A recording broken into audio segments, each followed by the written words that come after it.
Hello everyone, and welcome back to Mr. Sleepy Crime. I know many of you enjoy listening to these stories as you fall asleep. So before you drift off, I'd love for you to leave a comment letting me know where in the world you're tuning in from.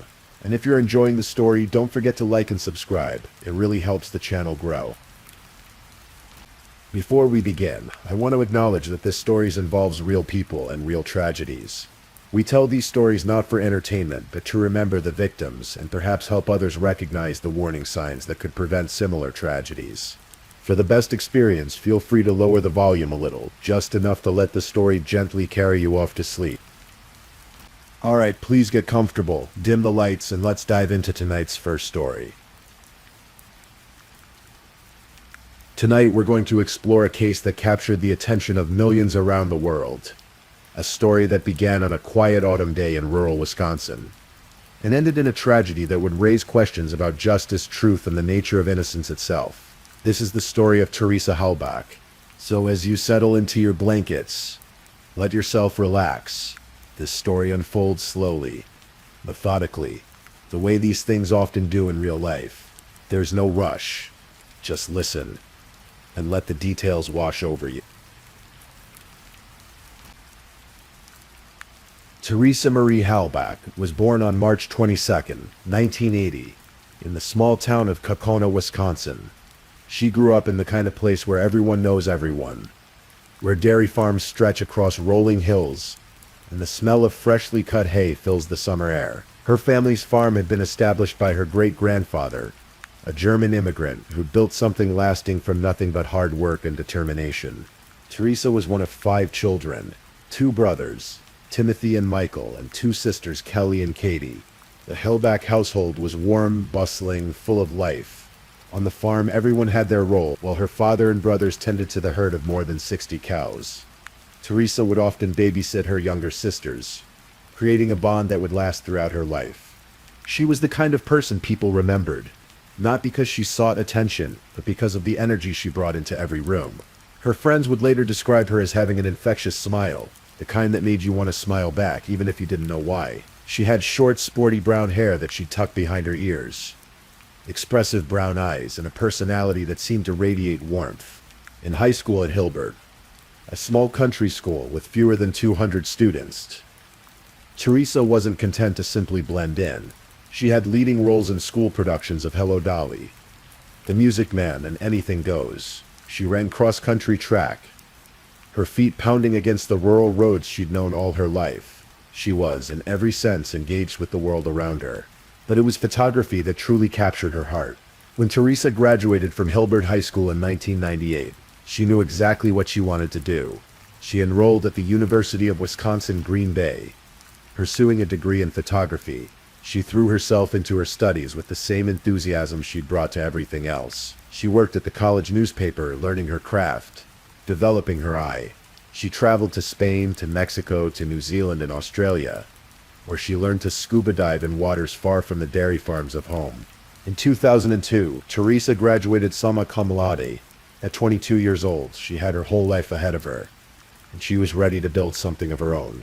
She took a job at a photography studio in Green Bay, specializing in family portraits and children's photography. She was good at it, really good. She had a gift for making people feel comfortable in front of the camera, for capturing natural smiles rather than stiff posed expressions. Parents would specifically request her for their children's portraits. She'd joke with them, make them laugh, and in that moment of genuine joy, she'd snap the perfect shot. But Teresa had bigger dreams. She wanted her own studio, her own business. In 2005, she took the leap. She opened Photography by Teresa, a small operation, but it was hers. To supplement her income while building her client base, she took freelance assignments for Auto Trader magazine, photographing used vehicles that people wanted to advertise for sale. It wasn't glamorous work, but it paid the bills. And Teresa approached it with the same professionalism she brought to everything else. She'd drive around the region, meeting with sellers, snapping photos of cars, trucks, minivans, whatever needed to be in the magazine. She kept CDs in her car and loved to sing along as she drove. Her favorite song was Picture by Sheryl Crow and Kid Rock. She considered it the theme song for her career, somehow. By October of 2005, Teresa was 25 years old. She lived in a small house she rented on her parents' property in St. John, sharing it with a friend. She coached her younger sister's 7th grade volleyball team at St. John's Sacred Heart School. She loved karaoke, loved spending time with her family and friends. She had, according to everyone who knew her, a zest for life. She talked often about wanting to be a mother someday. When people would joke that working with children all day must be exhausting, must make her think twice about having kids of her own, she'd shake her head. "It's just the opposite for me," she'd say. Now Halloween was coming. October 31st, 2005. Teresa had a few photography assignments scheduled for that Monday. Just routine work, the kind she'd done dozens of times before. She planned to finish up, then meet her family at a local bar for a Halloween party that evening. She never made it to that party. Monday, October 31st, 2005, dawned crisp and cool in Wisconsin. Autumn was settling in, the leaves turning gold and crimson, the air carrying that distinctive chill that promises winter isn't far behind. For Teresa Halbach, it was just another workday. She had her blue 1999 Toyota RAV4, her camera equipment, her list of appointments. She left her home in Helbert that morning, heading out on Route 10, probably with her radio on, probably singing along like she always did. She had 3 appointments scheduled, 3 different locations where people wanted to sell vehicles through Auto Trader magazine. The last appointment of the day was at a place called Avery's Auto Salvage. The Avery property was a sprawling 40-acre salvage yard near the town of Two Rivers, right near Lake Michigan, about 35 miles from Teresa's home. It was the kind of place that had been in the family for generations. Acres and acres of old cars, trucks, parts, equipment, all scattered across the property in a seemingly random pattern that somehow made sense to the people who worked there. Stephen Avery lived on the property in a small trailer. He was 43 years old that fall, and he had a complicated history with the justice system, one that would later become central to understanding everything that followed. Teresa had been to Avery's Auto Salvage before. In fact, she'd been there at least 15 times over the previous months, taking photographs of various vehicles the Averys wanted to advertise. It was routine work. She'd show up, spend maybe 15 or 20 minutes taking pictures, then move on to her next appointment. But this time, something was different. According to phone records later examined by investigators, Stephen Avery had called Teresa 3 times on October 31st. Twice he'd used a feature to block his number. The prosecution would later argue this showed premeditation, that Avery didn't want Teresa to know it was him calling. The defense would counter that it was innocent, that Avery simply wanted to ensure the appointment was still on. What we know for certain is this. Teresa arrived at Avery's Auto Salvage that afternoon. The vehicle she was supposed to photograph was a maroon Plymouth Voyager minivan. She took her picture, and then she vanished. Teresa had other appointments scheduled for that day, other places to be, but she never showed up. She didn't call. She didn't answer her phone. For a young woman who was reliable, who was professional, who stayed in close contact with her family and friends, this silence was immediately alarming. When Teresa didn't come home that night, didn't show up at the Halloween party, her family knew something was wrong. Her mother, Karen, tried calling her repeatedly. The phone went to voicemail. She tried again and again. Nothing. By November 3rd, 2 days after Halloween, Karen Halbach couldn't wait any longer. She contacted the police and reported her daughter missing.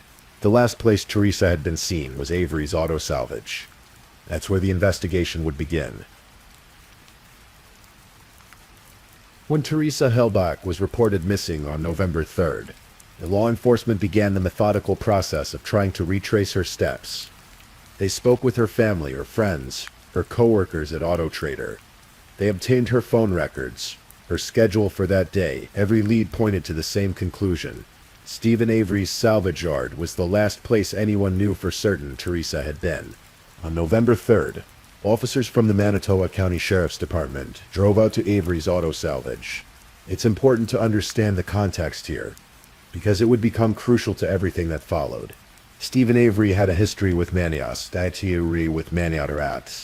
county law enforcement, but not the kind you might think.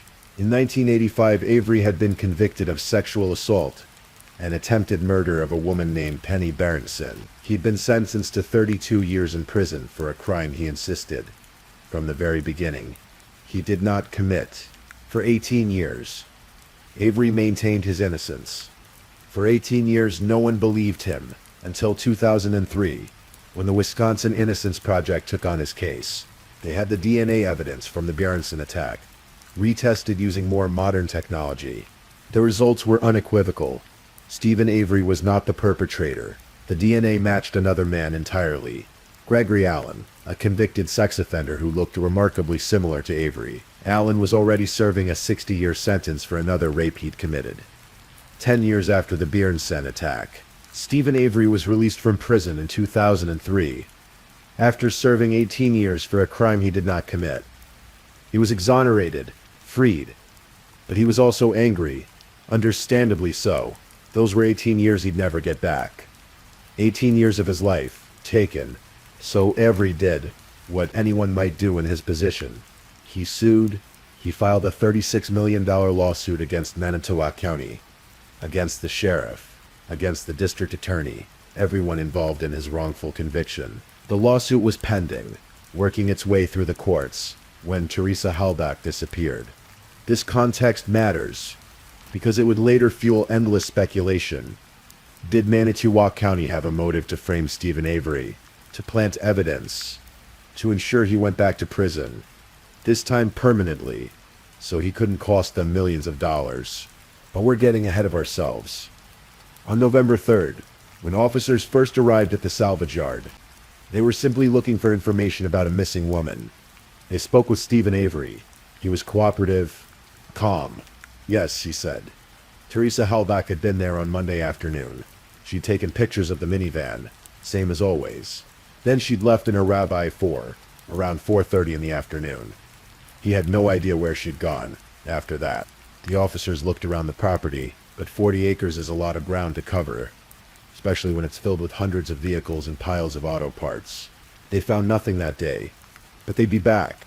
On November 5th, 2 days after Teresa was reported missing, a volunteer search party was organized.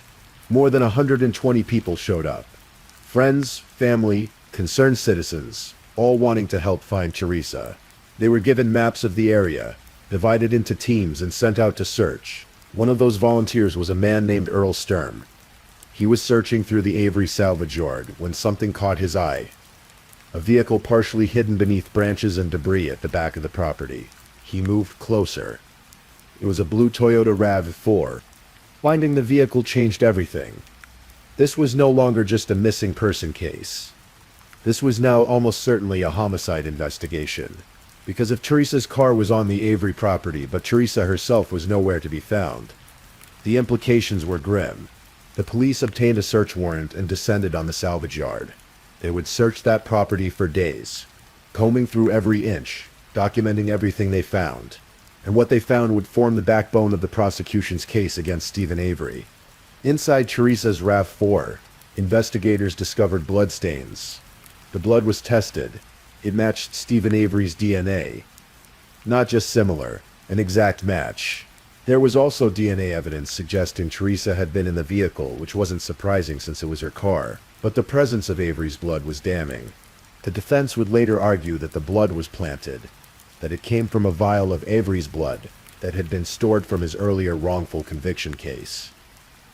The prosecution would counter that this was conspiracy theory nonsense, that there was no evidence of planting. On November 6th, investigators made another discovery. In a burn barrel near Avery's garage, they found remnants of a camera and a cell phone, burned partially melted but still identifiable. These items were consistent with the equipment Teresa was known to carry. Then, on November 8th, behind Stephen Avery's detached garage, investigators examined a fire pit. It was the kind of place you'd burn yard waste, maybe roast marshmallows, on a cool evening. But when they sifted through the ashes, they found something else. Bone fragments, charred, broken pieces of what appeared to be human remains. The bones were sent for analysis. The forensic anthropologist confirmed they were human. More specifically, they were the remains of an adult woman.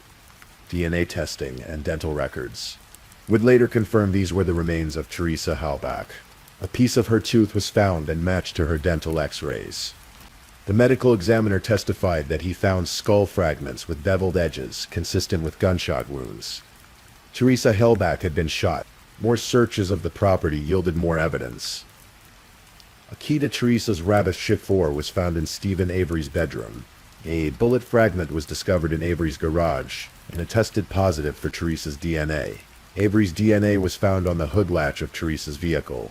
On November 9th, 2005, Stephen Avery was arrested. He was charged with being a felon in possession of firearms. 2 rifles had been found in his trailer. And as a convicted felon, even though that conviction had been overturned, he wasn't supposed to have weapons. 6 days later, the bigger charges came. First-degree intentional homicide and mutilation of a corpse. Stephen Avery maintained his innocence. He told anyone who would listen that he was being framed, that Manitowoc County was setting him up to avoid the $36 million lawsuit. But the evidence against him was overwhelming. His blood in her car, her remains in his fire pit, her car key in his bedroom, her DNA on a bullet in his garage. How could anyone argue with physical evidence like that? And then, in March of 2006, the case took another turn. One that would prove even more controversial than anything that had come before.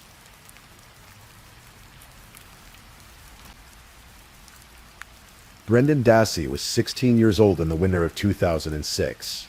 He was Stephen Avery's nephew, the son of Avery's sister Barbara. Brendan lived on the Avery property with his mother and brothers in a mobile home, not far from Stephen's trailer. Brendan was by all accounts a quiet kid. He struggled in school. His IQ was measured at around 65, which classified him as borderline intellectually disabled.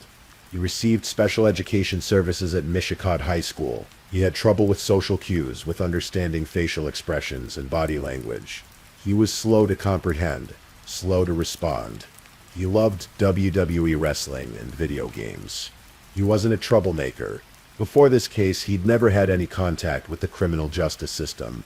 In the initial investigation into Teresa Hellback's disappearance, police had spoken with Brendan briefly on November 6, 2005. He told them he hadn't seen Teresa that day. Didn't know anything about what happened. The interview was short, and investigators moved on to other leads. But in January of 2006, something changed. Brendan's cousin, 15-year-old Kayla Avery, went to speak with a school counselor. She seemed upset, worried about Brendan. She said he was acting weird, not sleeping, losing weight, becoming emotional over small things. She implied that Brendan might know something about what happened to Teresa Hellback. The school counselor contacted authorities. On February 20th, this information was passed along to investigators. On February 27th, 2006, Detectives Mark Wiegert and Tom Fassbender went to Mishicot High School. They pulled Brendan out of class and spoke with him in a private room. This first interview lasted about an hour. Brendan admitted to seeing what he thought might have been a body in a bonfire at Stephen's place on Halloween night, but he insisted he hadn't been involved in anything. After this interview, the detectives contacted prosecutor Ken Kratz. They played him the audio recording. Kratz listened and told them they needed a better record, a clearer confession. So that same day, February 27th, the detectives took Brendan from the school to the Two Rivers police station for another interview. This time, the questioning was more pointed. The detectives used what's known as the Reed technique, a controversial interrogation method that involves assuming the suspect is guilty and using psychological tactics to elicit a confession. They told Brendan repeatedly that they already knew what had happened, that they just needed him to tell the truth, that this was his chance to help himself, to be honest, to get the story off his chest. They assured him he had nothing to worry about. They positioned themselves as being on his side, as wanting to help him. Brendan was questioned for hours over the course of that day, first at the school, then at the police station. No parent was present. No lawyer was there to advise him. It was just Brendan, a 16-year-old boy with borderline intellectual functioning and 2 trained investigators. By the end of that day, Brendan had admitted to seeing Teresa's body in Stephen's garage, but the investigators wanted more. They placed Brendan, his brother, and his mother in protective custody at a local resort that night, saying they were concerned for their safety. The next morning, March 1st, 2006, the detectives came for Brendan again. They picked him up from the resort and took him to the Manitowoc County Sheriff's Department. Brendan's mother, Barbara, asked if she should come along. The investigators said no. That wouldn't be necessary. They read Brendan his Miranda rights. He said he understood. The interview began at 11 in the morning. For the next 3 to 4 hours, the investigators questioned Brendan. The entire session was video recorded. What happened in that room would become one of the most hotly debated aspects of the entire case. During this interrogation, Brendan told a horrific story. He said that when he got off the school bus on Halloween afternoon around 3:45, he went to his Uncle Stephen's trailer. He said Stephen had Teresa Halbach tied to the bed. He said he and Stephen sexually assaulted her.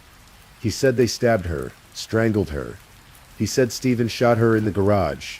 He said they burned her body in the fire pit. The details were graphic, disturbing, seemingly damning, but there were problems with the story, significant problems that would emerge during the trial and in the years to follow. First, many of the details came not from Brendan spontaneously offering information, but from the investigators leading him, prompting him, suggesting answers.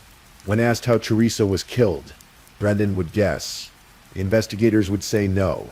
That's not right. Try again. Brendan would guess something else. Eventually, he'd land on an answer that satisfied them. For example, when asked what was done to Teresa's head, Brendan guessed various things. The investigators kept pressing. Finally, one of them asked, "Who shot her in the head?" Only then did Brendan say there was a shooting, but even then he couldn't provide consistent details about where the shooting happened. He said it was outside, then later changed it to the garage when the investigators said that's where they'd found a bullet. Second, absolutely no physical evidence corroborated Brendan's story. He said Teresa had been tied to Stephen's bed, that there had been stabbing and blood everywhere in the bedroom, but despite multiple searches, no blood evidence was found in Stephen's trailer. No DNA from Teresa, no evidence of a violent struggle. The mattress was tested. Nothing. Brendan said Teresa's throat had been cut, that she'd been stabbed, but the medical examiner found no evidence of stabbing in the bone fragments that were recovered. The only definitive cause of death was gunshot wounds to the head. Third, Brendan's demeanor during the confession was troubling. He spoke in short, simple sentences. He frequently said, "I don't know," or "I guess." When the investigators asked leading questions, he often agreed with whatever they suggested. Experts who later analyzed the interrogation noted that Brendan displayed classic signs of someone whose confession was being coerced, not through physical force but through psychological manipulation. Perhaps most damning for the credibility of the confession. Immediately after the interview ended, Brendan spoke with his mother. The conversation was recorded. Brendan seemed confused about what had just happened. When his mother asked him why he did what he confessed to, he said, "I didn't want to." She asked if Stephen forced him. Brendan shook his head. No. Then Brendan asked his mother a question that suggested he didn't fully understand the consequences of what he'd just confessed to. He asked if he'd get back to school by a certain time, as if he thought he was just going to go back to his normal life after confessing to rape and murder. Defense attorneys and advocates would later argue that Brendan's confession was false, that it was the product of a vulnerable teenager with limited intellectual capacity being manipulated by trained interrogators who fed him details and coached him into confessing to a crime he didn't commit. But the prosecution saw it differently. They argued that Brendan knew things only someone involved in the crime could know, that his confession, while obtained without a lawyer present, was voluntary, that he'd waived his rights knowingly and intelligently. On March 2nd, 2006, prosecutor Ken Kratz held a press conference. He laid out in graphic detail what Brendan Dassey had confessed to: the sexual assault, the torture, the murder. The press conference was broadcast across Wisconsin and picked up by national media. It was inflammatory, emotional, designed to leave no doubt in anyone's mind that Stephen Avery and Brendan Dassey were guilty. Defense attorneys would later argue that this press conference made it virtually impossible for their clients to receive a fair trial. How could a jury be impartial after hearing such horrific allegations repeated as fact in the media? But the damage was done. In the court of public opinion, Stephen Avery and Brendan Dassey were already convicted. The legal proceedings that followed would take months and involve two separate trials. One for Stephen Avery, one for Brendan Dassey. Both trials would grip Wisconsin and eventually the nation. Brendan Dassey's trial came first, in April of 2007. He was tried as an adult, despite being only 16 at the time of the alleged crime. He was charged with first-degree intentional homicide, second-degree sexual assault, and mutilation of a corpse, all as party to a crime. The prosecution's case rested almost entirely on Brendan's confession. There was no physical evidence linking him to the crime. No DNA. No fingerprints. No witnesses who saw him with Teresa. Just his words on that videotaped interrogation from March 1st. The defense argued that the confession was coerced, unreliable, the product of psychological manipulation. They brought in experts on false confessions, on the vulnerability of intellectually disabled juveniles during interrogation. They pointed out the inconsistencies, the lack of corroborating evidence, the leading questions by investigators. But the jury heard the confession. They heard Brendan's voice describing terrible acts. And even though the defense argued it was false, the jury believed it was real. On April 25, 2007, Brendan Dassey was convicted on all 3 counts. At his sentencing, he was given life in prison with no possibility of parole for 41 years. He would be in his 50s before he could even be considered for release. Stephen Avery's trial began shortly after, in February of 2007. Unlike Brendan's trial, which hinged on a confession, Stephen's trial was all about physical evidence. The prosecution presented a damning case. They showed the jury Teresa's Rabbi 4 with Stephen's blood inside. They presented the key to the Rabbi 4 found in Stephen's bedroom with his DNA on it. They showed the bullet fragment from his garage with Teresa's DNA. They presented the bone fragments from his fire pit.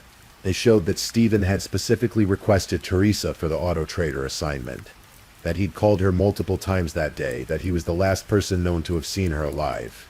The prosecution argued that Stephen lured Teresa to the property, attacked her, killed her in his garage, then burned her body in the fire pit to destroy the evidence. They said he hid her car at the back of the 40-acre property, covered it with branches, disconnected the battery to disable the GPS, and prevent it from being easily found. The defense, led by attorneys Dean Strang and Jerome Budding, argued that Stephen was being framed. They suggested that Manitowoc County law enforcement, angry about the pending $36 million lawsuit, planted evidence to ensure Stephen went back to prison. They pointed out that a Manitowoc deputy found the key to Teresa's car in Stephen's bedroom, but only after multiple searches of that same room it found nothing. They suggested the key was planted. They noted that Stephen's blood in Teresa's RAV4 could have come from a vial of his blood that had been stored from his earlier wrongful conviction case.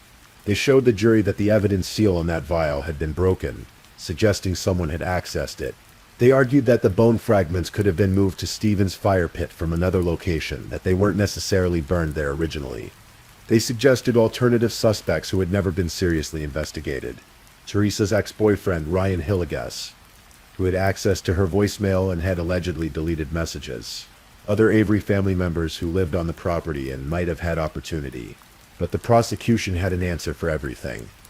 The broken seal on the blood vial was from the defense team in Stephen's civil suit, not from anyone trying to plant evidence. The bone fragments showed evidence of being burned at very high temperatures, consistent with the fire Stephen admitted having in his pit on Halloween night. The key wasn't planted, it had simply been missed in earlier searches and was found when investigators were more thorough. Most importantly, the defense couldn't explain away all the evidence. Maybe one piece could have been planted. Maybe 2. But all of it, Stephen's blood in the car, Teresa's DNA on the bullet, the bones in his fire pit, the key in his bedroom, his DNA on her car's hood latch, how could all of that be planted without leaving any trace of the planting? On March 18, 2007, after deliberating for several days, the jury reached a verdict. They found Stephen Avery guilty of first-degree intentional homicide and felon in possession of a firearm. Interestingly, they found him not guilty of mutilating a corpse, suggesting they had some doubt about that particular charge. On June 1, 2007, Stephen Avery was sentenced to life in prison without the possibility of parole, plus an additional 10 years for the weapons charge. Both Stephen Avery and Brendan Dassey would spend the next years filing appeals, arguing that they'd been wrongfully convicted. Those appeals would wind through the court system for years. Then in December of 2015, something happened that would thrust this case back into the national spotlight in a way no one could have anticipated. On December 18, 2015, Netflix released a 10-episode documentary series called Making a Murderer. The series, created by filmmakers Laura Riccicciardi and Moira Demos, had been in production for 10 years. It followed Stephen Avery's story from his wrongful conviction in the 80s through his exoneration and then his arrest and trial for Teresa Halbach's murder. The documentary was gripping, controversial, and it became a cultural phenomenon almost overnight. Millions of people watched it. It sparked endless debates online, in offices, at dinner tables across America and around the world. People formed free Stephen Avery groups. They started petitions. They analyzed every frame of the interrogation footage, every piece of evidence shown in the series. But the documentary was also highly controversial for what it didn't show. Critics argued that it was biased, that it presented only the defense's perspective, that it left out crucial evidence that pointed to Avery's guilt. Prosecutor Ken Kratz went on multiple media outlets to argue that the filmmakers had manipulated the story, omitted important facts, essentially created a piece of defense advocacy disguised as objective documentary. The Halbach family declined to participate in the documentary. Teresa's brother, Mike, who had been a spokesperson for the family during the investigation and trials, chose not to be interviewed. In one of the few statements the family made about the series, they expressed frustration that it focused so heavily on the accused and so little on the victim, on Teresa herself, on the life that was taken, on the family's grief. And they had a point. For all the hours of footage, for all the discussion of evidence and legal procedure and potential corruption, Teresa Halbach herself remained somewhat in shadow. We see photos of her smiling face. We hear her friends describe her warmth, her love of life. But the documentary is ultimately about Stephen Avery and the question of whether he was framed, not about who Teresa was as a person. The release of Making a Murderer ignited efforts to overturn the convictions. Stephen Avery hired a new attorney, Kathleen Zellner, who was known for successfully exonerating wrongfully convicted clients. She began investigating the case with new technology, new forensic methods, new experts. For Brendan Dassey, his attorneys from the Center on Wrongful Convictions of Youth continued to fight. And in August of 2016, they achieved something remarkable.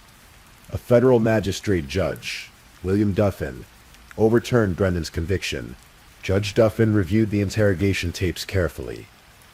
He found that the detectives had made false promises to Brendan, telling him he had nothing to worry about, that he just needed to be honest and everything would be okay. He found that these promises, combined with Brendan's age and intellectual limitations and the absence of a parent or attorney, made the confession involuntary and therefore inadmissible. For a brief moment, it looked like Brendan might be released. But the state of Wisconsin appealed the decision. The appeals court stayed Brendan's release while they considered the case. In 2017, a 3-judge panel of the 7th Circuit Court of Appeals ruled 2-1 in Brendan's favor, upholding Judge Duffin's decision. Again, it seemed like Brendan might go free, but the state asked for an en banc hearing, meaning all the judges of the 7th Circuit would review the case, not just a 3-judge panel. In June of 2018, the full court ruled 4-3 against Brendan. The majority found that while the interrogation tactics were troubling, they didn't rise to the level of being unconstitutionally coercive. The confession still. Brendan's attorneys appealed to the U.S. Supreme Court, but in June of 2018, the Supreme Court declined to hear the case. Brendan would remain in prison. For Stephen Avery, the legal battles continue to this day. Kathleen Zellner has filed multiple motions for a new trial, arguing she has new evidence, new witnesses, new scientific testing that proves Stephen's innocence. She's pointed to Bobby Dassey, Brendan's older brother, as an alternative suspect. She's argued that evidence was planted, that the investigation was compromised, that Stephen didn't receive a fair trial. So far, the courts have denied these motions. Stephen remains in prison, maintaining his innocence, insisting that someday the truth will come out. Netflix released a 2nd season of Making a Murderer in October of 2018, following Kathleen Zellner's investigation and the continued legal efforts. It generated renewed interest and debate, but didn't change the fundamental reality. Both Stephen Avery and Brendan Dassey remain incarcerated for the murder of Teresa Halbach.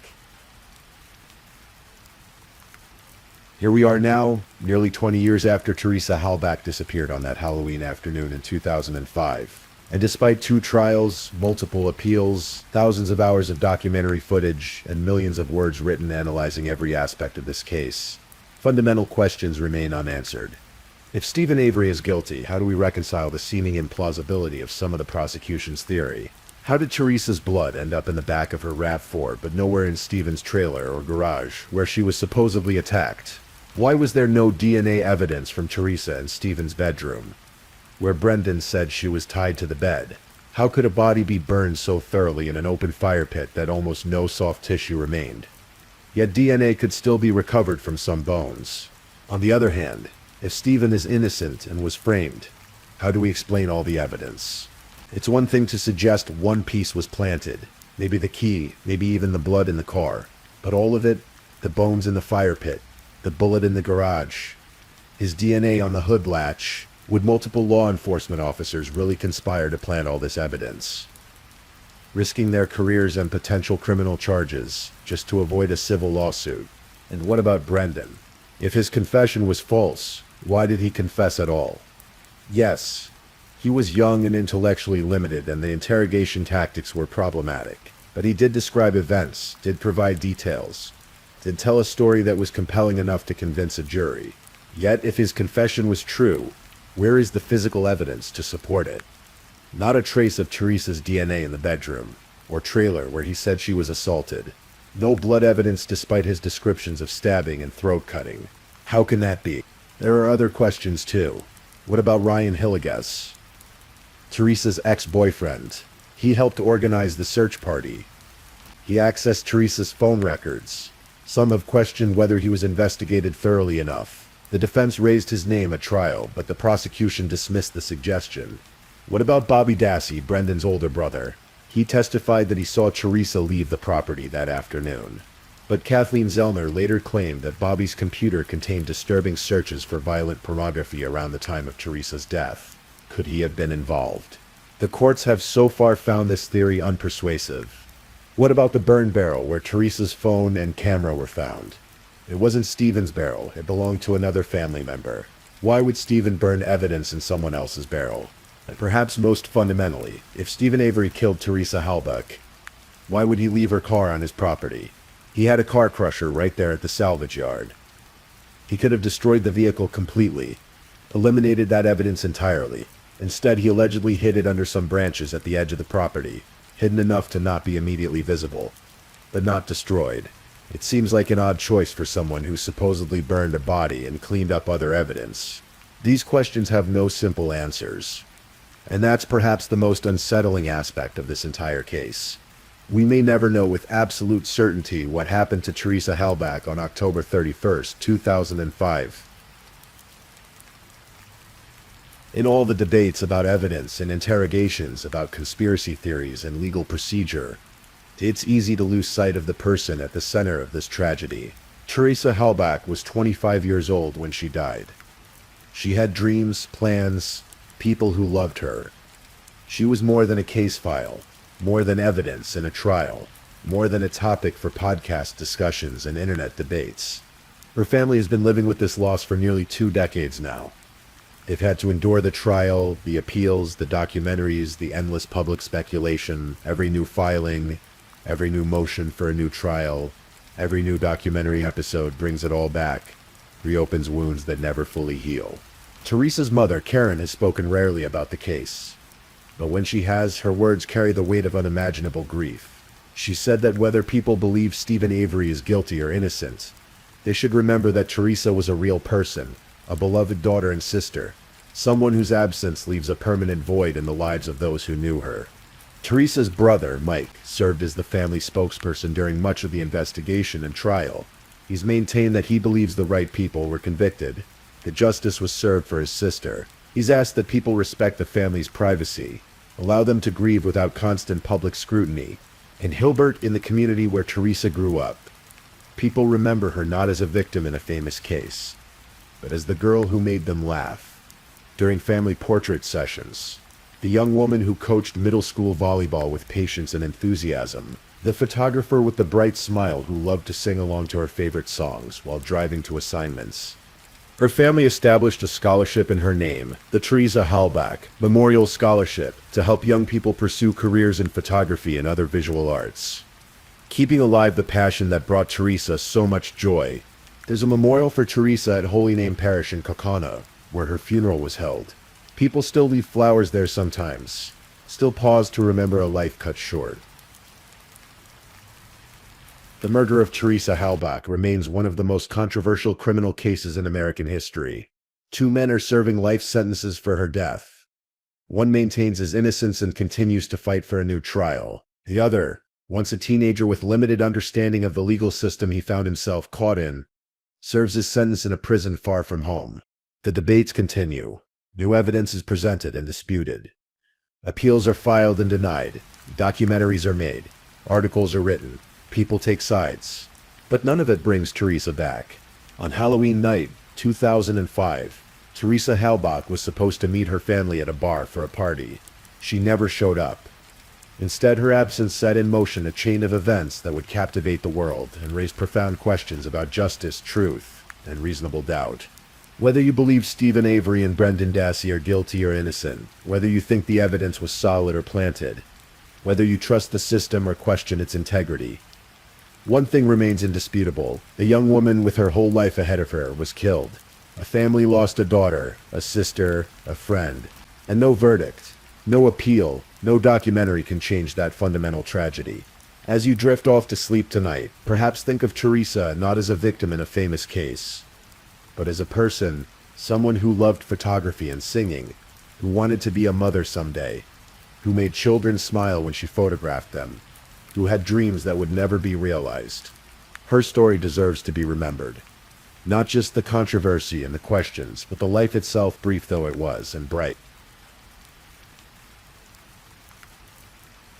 If this is your first time listening to one of our true crime stories, welcome to Mr. Sleepy Crime, where we explore these cases in a calm and respectful way. I also want to take a moment to appreciate my amazing subscribers who've been rocking with me. Thank you so much for your continued support. If you're still awake and listening, don't forget to drop a comment. Let me know where you're tuning in from and the current time in your corner of the world. Or just say something to let me know you're still here. And if you haven't already, be sure to like this video and subscribe so you don't miss our next true crime stories for sleep. Now let's move on to our second story. Story 2. Tonight we're going to explore a story that unfolded in the heart of Toronto, Canada. A story about a young woman with dreams of seeing the world, a mother's unwavering determination, and the tragic events of one November night in 2017. This is the story of Tess Ritchie. Some stories need to be told, not for shock or spectacle, but to remember, to honor. And tonight we remember Tess. Tess Ritchie was born on November 30th, 1994, in North Bay, Ontario. She was the baby of the family, the youngest of 5 sisters in a close-knit household, where laughter echoed through the halls and love was never in short supply. Her sisters would later say that yes, Tess was spoiled rotten, but she earned it. She was protective, fiercely loyal, and full of life. Growing up in North Bay, Tess attended E.W. Norman Public School and later Whitterfield Secondary School. She wasn't just a student moving through the motions. She was someone who worked hard for what she wanted. As a teenager and young adult, she took on jobs, responsibility, and the kind of determination that impressed everyone around her. Before leaving for Toronto, she worked as an assistant manager at the Days Inn in North Bay. For someone so young, she carried herself with confidence and capability.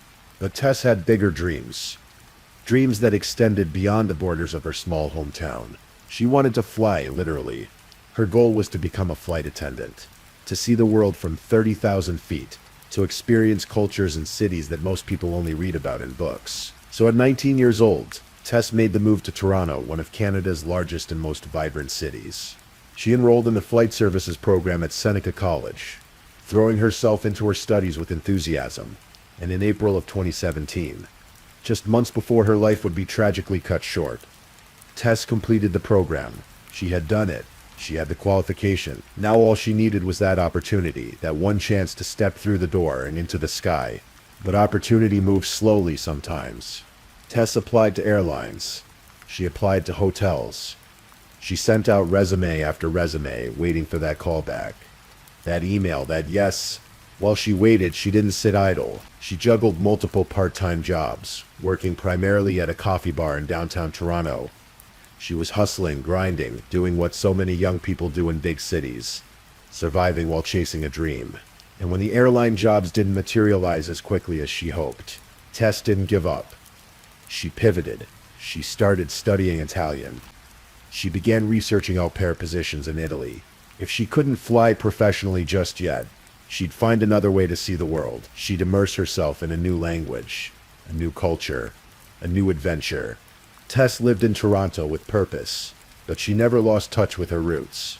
Her sister Rachel also lived in the city, and the two were inseparable. Rachel would later describe Tess as her best friend, her soulmate. Despite an 8-year age gap, the bond between them was unshakable. Rachel had helped raise Tess when she was little, and now as adults they created new memories together. Dinners, conversations, laughter, games. The kind of moments that seem ordinary until they're gone. November 24th, 2017 was one of those days, a Friday afternoon. Tess spent it at Rachel's house in Midtown Toronto. They shared a meal, they played games. They talked about life, about dreams, about everything and nothing. It was by all accounts a perfect day, the kind Rachel would replay in her mind 1,000 times afterward. Grateful for every second, agonizing over the fact that she didn't know it would be their last. As evening turned to night, Tess prepared for what should have been a fun, carefree outing. She was meeting up with an old friend from high school, someone she hadn't seen in 2.5 years. The plan was simple: go out to the church in Wellesley neighborhood, Toronto's LGBTQ West district known simply as the Village, and enjoy a night of dancing and reconnection. Tess left Rachel's house around 11:30 p.m. She was in good spirits, excited to catch up with her friend. They met up and made their way to Cruise and Tangos, a popular drag bar on Church Street. The place was packed, alive with music and energy. Students, young professionals, locals, and visitors all mingled under the lights and pounding bass. It was the kind of place where people went to forget their worries, to dance, to be themselves. Tess and her friend, whose name was Riley Samard, drank heavily that night. They were having fun, letting loose, enjoying the freedom of a Friday night in the city. But as the hours passed and the alcohol flowed, things got blurry. Riley would later say that by the time they left the bar sometime after 1:30 a.m., both of them had consumed a significant amount of alcohol. They stumbled out into the cold November air, the kind of cold that cuts through your jacket and makes you walk faster. They wandered north along Church Street, eventually stopping outside a house on Dundonald Street, just 1 block north of Wellesley. There they struck up a conversation with a woman who lived there and an unidentified man who was standing nearby. But this is where the story begins to fracture, where small decisions lead to enormous consequences. At 4 a.m., Riley received a text from her boyfriend asking her to come home. She was tired, drunk, and ready to call it a night. She said goodbye to Tess and walked to the College Street streetcar, leaving her friend behind. In hindsight, this moment would haunt Riley, but in the moment, it seemed harmless. Tess wasn't alone. There were other people around. Everything seemed fine, except it wasn't. Security footage would later reveal that Tess had not been alone after leaving the bar. Walking behind her and Riley was a young man. His name was Kalen Schlatter. He was 21 years old, slim, with light-colored short hair and khaki pants beneath a dark coat. He had also been at Cruise and Tangos that night, lingering on the outskirts of the crowd after last call, watching Vading. According to later testimony, Schlatter didn't approach Tess and Riley until after they left the bar. He introduced himself on the street, inserting himself into their evening. Tess, who was dealing with the heartache of a recent breakup just 2 days earlier, opened up to this stranger. She told him about her ex-boyfriend. Schlatter, playing the part of a sympathetic listener, called the ex an asshole. He even jokingly suggested they egg the guy's house. At some point during this interaction, something happened that no one could have predicted.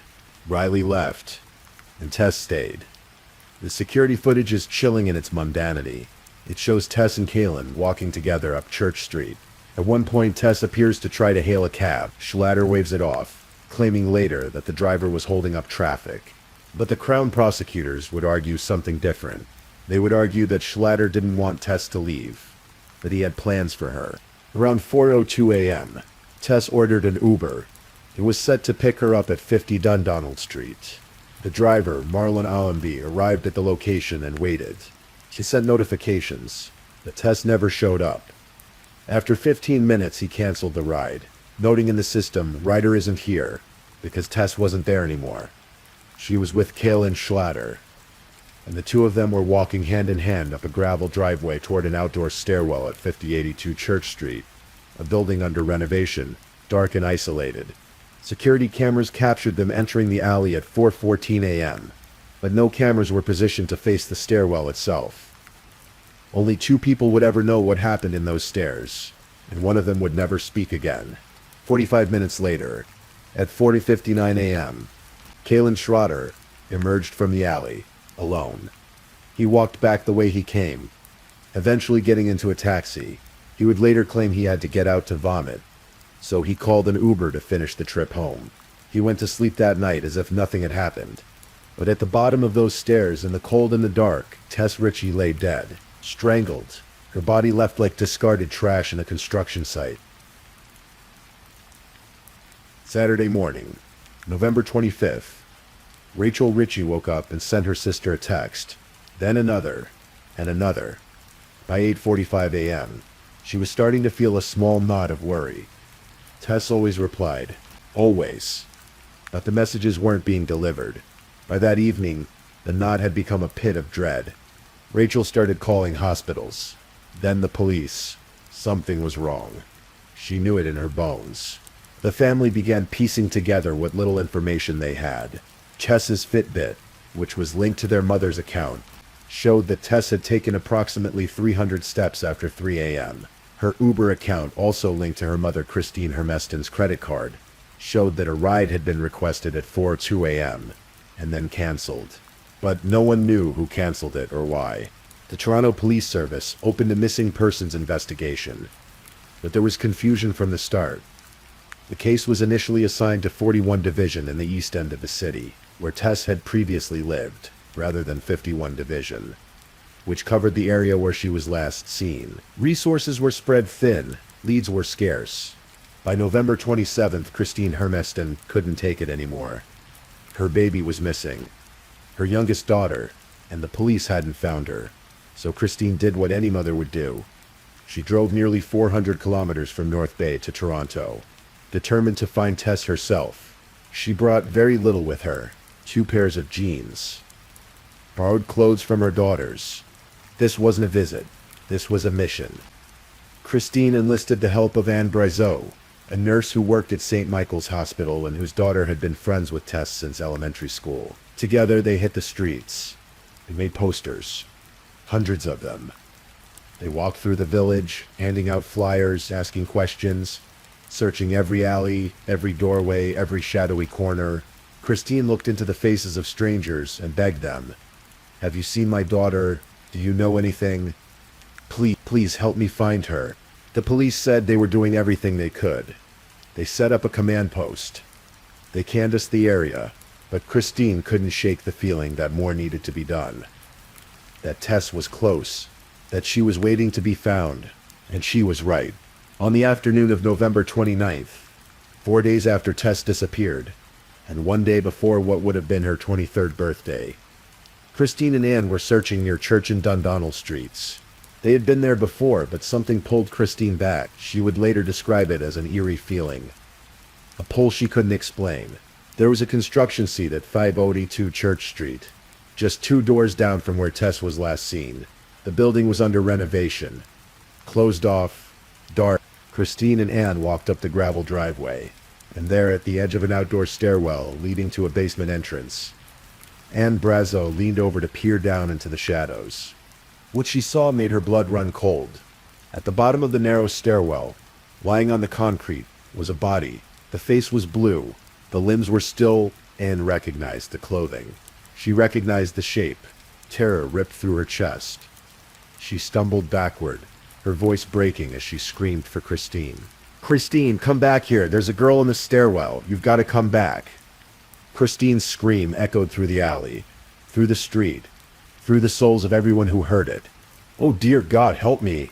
Tess Ritchie had been found, but it was too late. She was already gone. The discovery of Tess's body sent shockwaves through Toronto, not just because of the tragedy itself, but because of where she had been found. 40 meters. That's how far Tess's body was from the address where 2 Toronto police officers had been dispatched. 3 days earlier to check on a missing person report. 40 meters. The length of a few houses, a distance that could be walked in seconds. The officers, Constables Michael Jones and Alan McCullough, had been called to check an address on November 26th, the day after Tess was reported missing. But they didn't search the area thoroughly. They didn't knock on doors. They didn't look into construction sites. They completed their task as assigned and moved on. Later, they would face misconduct charges under the Police Services Act for neglect of duty. The Toronto Police Association defended them, saying they were only assigned a check address call, not a full search. But the damage was done. The public outcry was deafening. How could a young woman's body lie undiscovered for 4 days in a busy neighborhood? How could police walk past the very location where she was hidden and not find her? And how could a mother with no training and no resources succeed where an entire police force had failed? Christine Hermeston's discovery of her daughter's body became a symbol of everything that was broken in the system. She should have been planning Tess's 23rd birthday.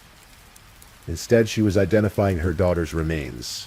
Initially, police suggested that Tess's death might have been accidental. Perhaps she had fallen. Perhaps it was a tragic mishap. But an autopsy told a different story.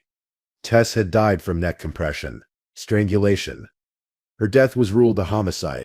On December 3, 2017, Toronto police released a public appeal. They were looking for an unknown male, described as white, approximately 5'7" to 6'5" tall, slim build, with light-colored short hair.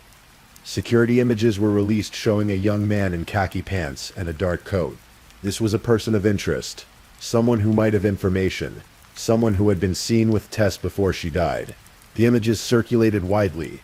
Social media exploded with speculation and anger. Who was this man? Why hadn't he come forward? And where was he now? Kellen Schlatter knew exactly where he was. He was at home watching the news coverage, seeing his own face plastered across TV screens and shared thousands of times online. And he said nothing. For weeks, he stayed silent. The Toronto homicide detectives were already closing in. They had the security footage, they had witness statements, and they had evidence that would prove impossible to ignore. On February 4, 2018, police arrested Kellen Schlatter near his home in Toronto's West End. He was 21 years old, and he was charged with second-degree murder in the death of Tess Ritchie. Detective Sergeant Graham Gibson addressed the media, calling Tess a young, innocent girl and describing the crime as one of opportunity. Schlatter and Tess had met for the first time that night. They had spent time together, and then he had killed her. As the investigation progressed, the charge was upgraded to first-degree murder, indicating planning and deliberation. But Schlatter maintained his innocence. He would fight the charges. He would tell his side of the story. And in 2020, the case would finally go to trial. The trial of Kellen Schlatter began in early 2020, and it quickly became one of the most closely watched cases in Toronto. For Tess's family, it was agonizing. Sitting in that courtroom day after day, hearing the details of her final hours, seeing the evidence laid out piece by piece. The Crown's case was built on several pillars. First, there was the security footage. The cameras showed Tess and Kellen walking together, hand in hand toward the stairwell. 45 minutes later, Kellen emerged alone. An officer who reviewed hours of footage testified that no one else entered or exited that area during the critical time frame. Second, there was forensic evidence. Kellen Schlatter's semen was found on Tess's pants. His saliva was found inside her bra. The Crown argued that Schlatter had sexually assaulted Tess and then strangled her when she refused to have sex with him. Third, there was testimony from a jailhouse informant. A longtime criminal who shared a cell with Schlatter said that Kellen had confessed to the murder. According to this informant, who could only be identified as E.S. Schlatter, described taking Tess to the stairwell, making out with her, and then losing control when she said she didn't want to go further. The informant testified that Schlatter said he strangled Tess with a scarf, that it excited him, and that he ejaculated during the act. After Tess was dead, Schlatter allegedly took $60 from her purse and left. E.S. said that Schlatter showed no remorse, that he cried at night in his cell, but only because he missed his mother and didn't want to go to prison, not because he regretted what he had done to Tess. Fourth, there was testimony from undercover police officers. After Schlatter's arrest, 2 undercover cops were placed in holding cells next to him, pretending to be criminals. They struck up conversations, And Schlatter talked. He bragged about his success with women. He said he liked a challenge, and that sometimes you have to push the boundaries with women to see where it goes. He mentioned having so much upper body strength that it surprises people. At one point, he told the officers that when detectives showed him photos of Tess's body, he pretended to be emotional, but in reality, it didn't bother him at all. The defense painted a very different picture. Schlatter's lawyer, Lydia Riva, argued that the encounter between Tess and Kaylin had been consensual, that Tess had been the one who asked to kiss him, that she had led him to the stairwell, that they had fooled around for a while before Kaylin left her there, alive and well. Schlatter took the stand in his own defense. He denied murdering Tess. He denied sexually assaulting her. He claimed that Tess told him she was on her period, so they couldn't have sex. He said he came in his pants while they were grinding against each other. Embarrassed, he asked Tess if she wanted to come back to his parents' house. She declined, so he left. "I should have stayed with her," Schlatter said, his voice breaking. "I feel terrible." But under cross-examination, Crown Attorney Beverly Richards tore into his story. She showed him the footage of Tess trying to hail a cab. She pointed out his behavior outside the club. Loitering, watching women, waiting. "That's what you do, Mr. Schlatter. You just hang on the outskirts, waiting, don't," she said. Richards accused him of lying, of changing his story. She reminded the jury that Schlatter's DNA was all over Tess's body, that he had walked her to her death, and that he had left her there, alone in the dark, strangled at the bottom of a stairwell. "You left her there dead, didn't you, Mr. Schlatter?" Richard said. Schlatter denied it, but the jury didn't believe him. By March 2020, the world was changing. COVID-19 was sweeping across the globe. Courts were shutting down. Trials were being postponed. But the jury in Kaylin Schlatter's case was given a choice. Adjourn or continue. They chose to continue. After 3 days of deliberation in a courthouse that was largely deserted due to pandemic precautions, the jury returned with a verdict. Guilty, first-degree murder. The conviction carried an automatic life sentence with no chance of parole for 25 years.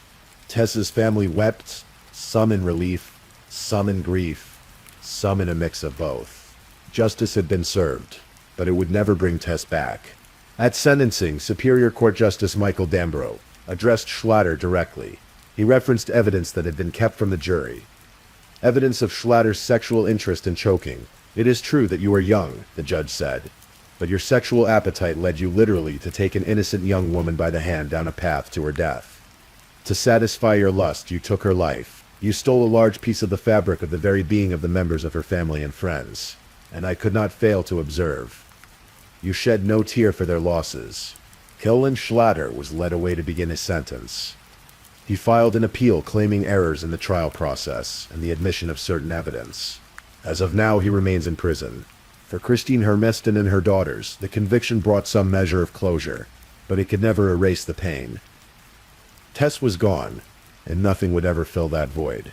In June 2020, the Ritchie family filed a lawsuit against Kaylin Schlatter and the Toronto Police Service, seeking $20 million in damages. The lawsuit alleged that police failed to properly search for Tess, that they falsely reported her death as a misadventure, and that they made unfounded claims about her working as an escort, all of which compounded the family's suffering. "I'm doing this for Tess," Christine said, "but there's going to be other young girls out there, so it's not just for Tess. I can't get it out of my head that they let her lay there for 4 days." The image of finding her daughter's body is seared into Christine's mind forever. She suffers from PTSD, nightmares, insomnia. All of Tess's sisters do. The family, once so close, struggles to look at each other without feeling guilt, without wondering if they could have done something differently. "We feel like we all let Tess down," Christine said. "And that's why we're continuing to fight on behalf of Tess, because we're not going to let her down again." The 2 officers who were charged with misconduct, Constables Jones and McCullough, eventually had their charges withdrawn in August 2024, 7 years after Tess's death. The resolution involved a restorative approach, with both officers docked 40 days of pay and participating in training for future recruits. The Ritchie family was divided on the resolution. Rachel Ritchie expressed relief that further legal proceedings could be avoided, but Christine remains unsatisfied. planning to pursue a civil lawsuit against the officers. As for the Toronto Police Service, Tess's case became a catalyst for change. The failures in her case, combined with other tragedies in the church in Wellesley neighborhood, led the police to create a dedicated missing persons unit. Chief Mark Saunders ordered both internal and external reviews of how the force handles missing persons investigations. But no amount of policy change can bring back the young woman who dreamed of flying, who loved her family fiercely, who spent her last afternoon playing games and laughing with her sister. Tess Ritchie was 22 years old when she died. She was 4 days away from her 23rd birthday. She had completed her flight attendant training. She was learning Italian. She was looking toward a future filled with travel, adventure, and possibility. Instead, she met a stranger on a cold November night. A stranger who saw her not as a person, but as an opportunity. And in 45 minutes, her life was over. Evil not only took Tess that night, her sister Verena said. It sentenced her surviving family to a cruel and painful future while robbing the world of so much love and potential. Tess's story is a reminder of how fragile life can be, how a single decision, a single moment can change everything. It's a reminder to stay close to the people we love, to check in, to never assume that tomorrow is guaranteed. And it's a reminder that when someone goes missing, every second matters. Every search matters. Every person who helps matters. Christine Hermiston found her daughter when the system failed. And though the pain of that discovery will haunt her forever, her love for Tess drove her to seek justice, to fight for accountability, to make sure that other families might be spared the same nightmare. Tess Ritchie's life mattered. Her dreams mattered. Her love for her family mattered. And though she is gone, she is not forgotten. If you're still awake and listening, check whether you've left your little goodnight comment. I always check your comments before I sleep too. And if you haven't already, don't forget to like this video and subscribe so you don't miss our next true crime stories for sleep. Meanwhile, let's move on to our third story. Story 3.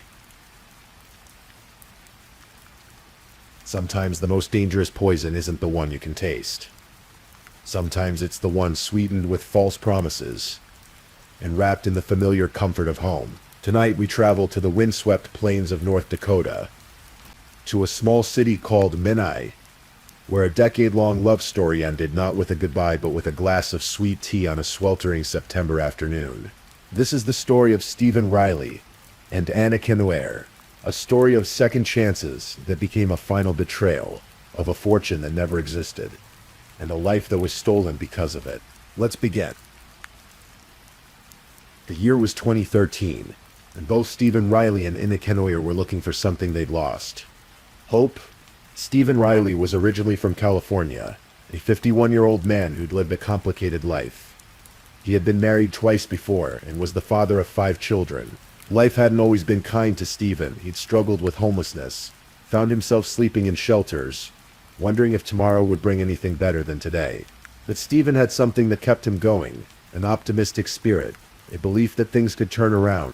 It was in one of those California homeless shelters that Stephen met Anna Kenoer. She was 47 years old, also battling her own demons, also looking for a fresh start. In the shared experience of struggle, they found each other's. Something about rock bottom that either breaks you or bonds you to the people you meet there. For Stephen and Ina, it seemed to be the latter. They made plans together. Big plans. They would leave California, with all its expensive dreams and broken promises, and head north to North Dakota, Minnetonka to be specific, a city of about 48,000 people sitting just 50 miles south of the Canadian border. It was a place where the cost of living was lower, where maybe they could rebuild their lives together, where second chances felt possible, and for a time it seemed to work. They moved to Minot and settled into a modest home. Stephen referred to Ina often, and she did the same, calling herself his wife, though they never legally married. For 10 years they built what looked like a life together. To friends and neighbors, they were a couple who had pulled each other out of darkness. They had their problems, as all couples do, but they had survived. Stephen's children from his previous marriages stayed in touch. His son Ryan was working on rebuilding his relationship with his father. His sister Stephanie Gonzalez watched from afar, grateful that her brother seemed to have found stability after years of chaos. But beneath the surface of this decade-long relationship, something had begun to crack. Stephen was getting restless. Inata was growing resentful. And both of them were about to be swept up in something that would expose the fault lines of their relationship in the most catastrophic way possible. In the late summer of 2023, Stephen Riley received an email that seemed too good to be true, because the email claimed to be from an attorney representing a distant relative Stephen had never met. According to the message, this relative had died and left Stephen a staggering inheritance. Some versions of the story said $17 million. Others said it was as much as $30 million. The exact number seemed to change, but the core claim remained the same. Stephen Riley, the man who had once slept in shelters, was about to become extraordinarily wealthy. Now, to most people hearing this story, alarm bells would be ringing. This is all the hallmarks of a classic inheritance scam, one of the oldest tricks in the fraudster's playbook. Send an email to someone claiming they're the beneficiary of a fortune from a relative they've never heard of.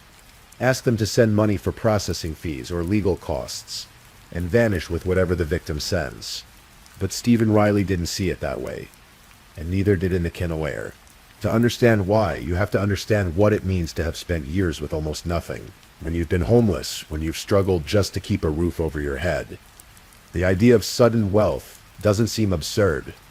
It seems like the universe finally paying back what it owes you. It seems like justice. It seems like the happy ending you've been promised your whole life, but never received. Stephen and Ina believed the inheritance was real. 100% real. Stephen began making plans. He contacted the supposed attorney, arranged meetings, talked about what he would do with the money.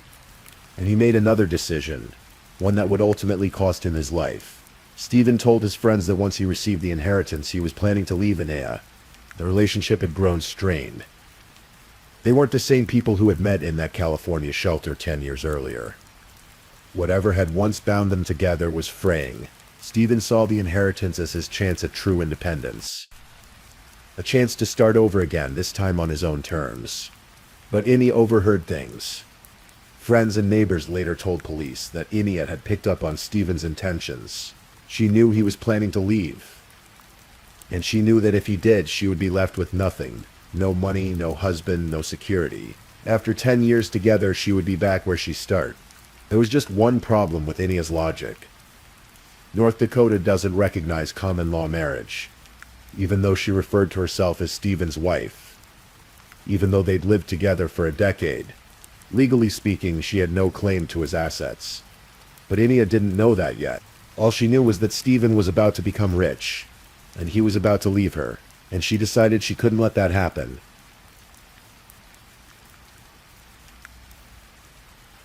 The temperature in Minneapolis on September 3rd, 2023, climbed into the low 90s.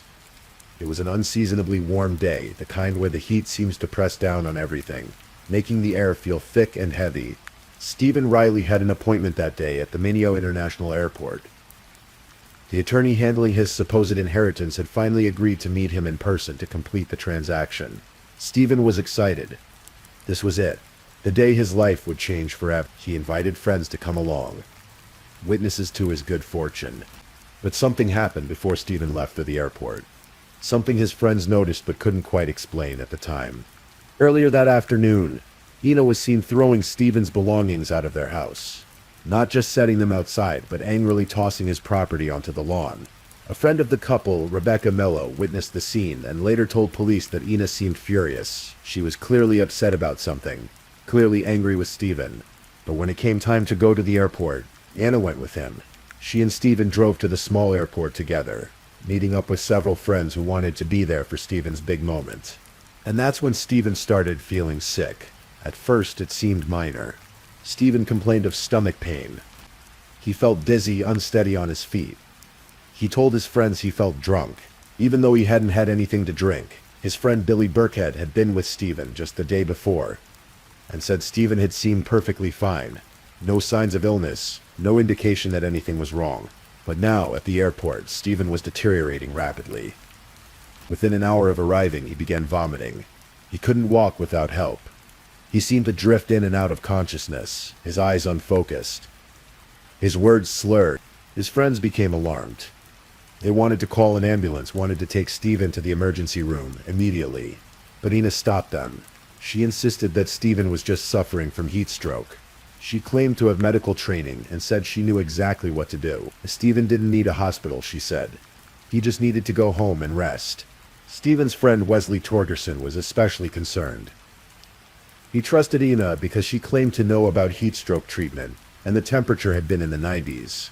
But watching Stephen deteriorate, Torgerson felt a gnawing worry in his gut.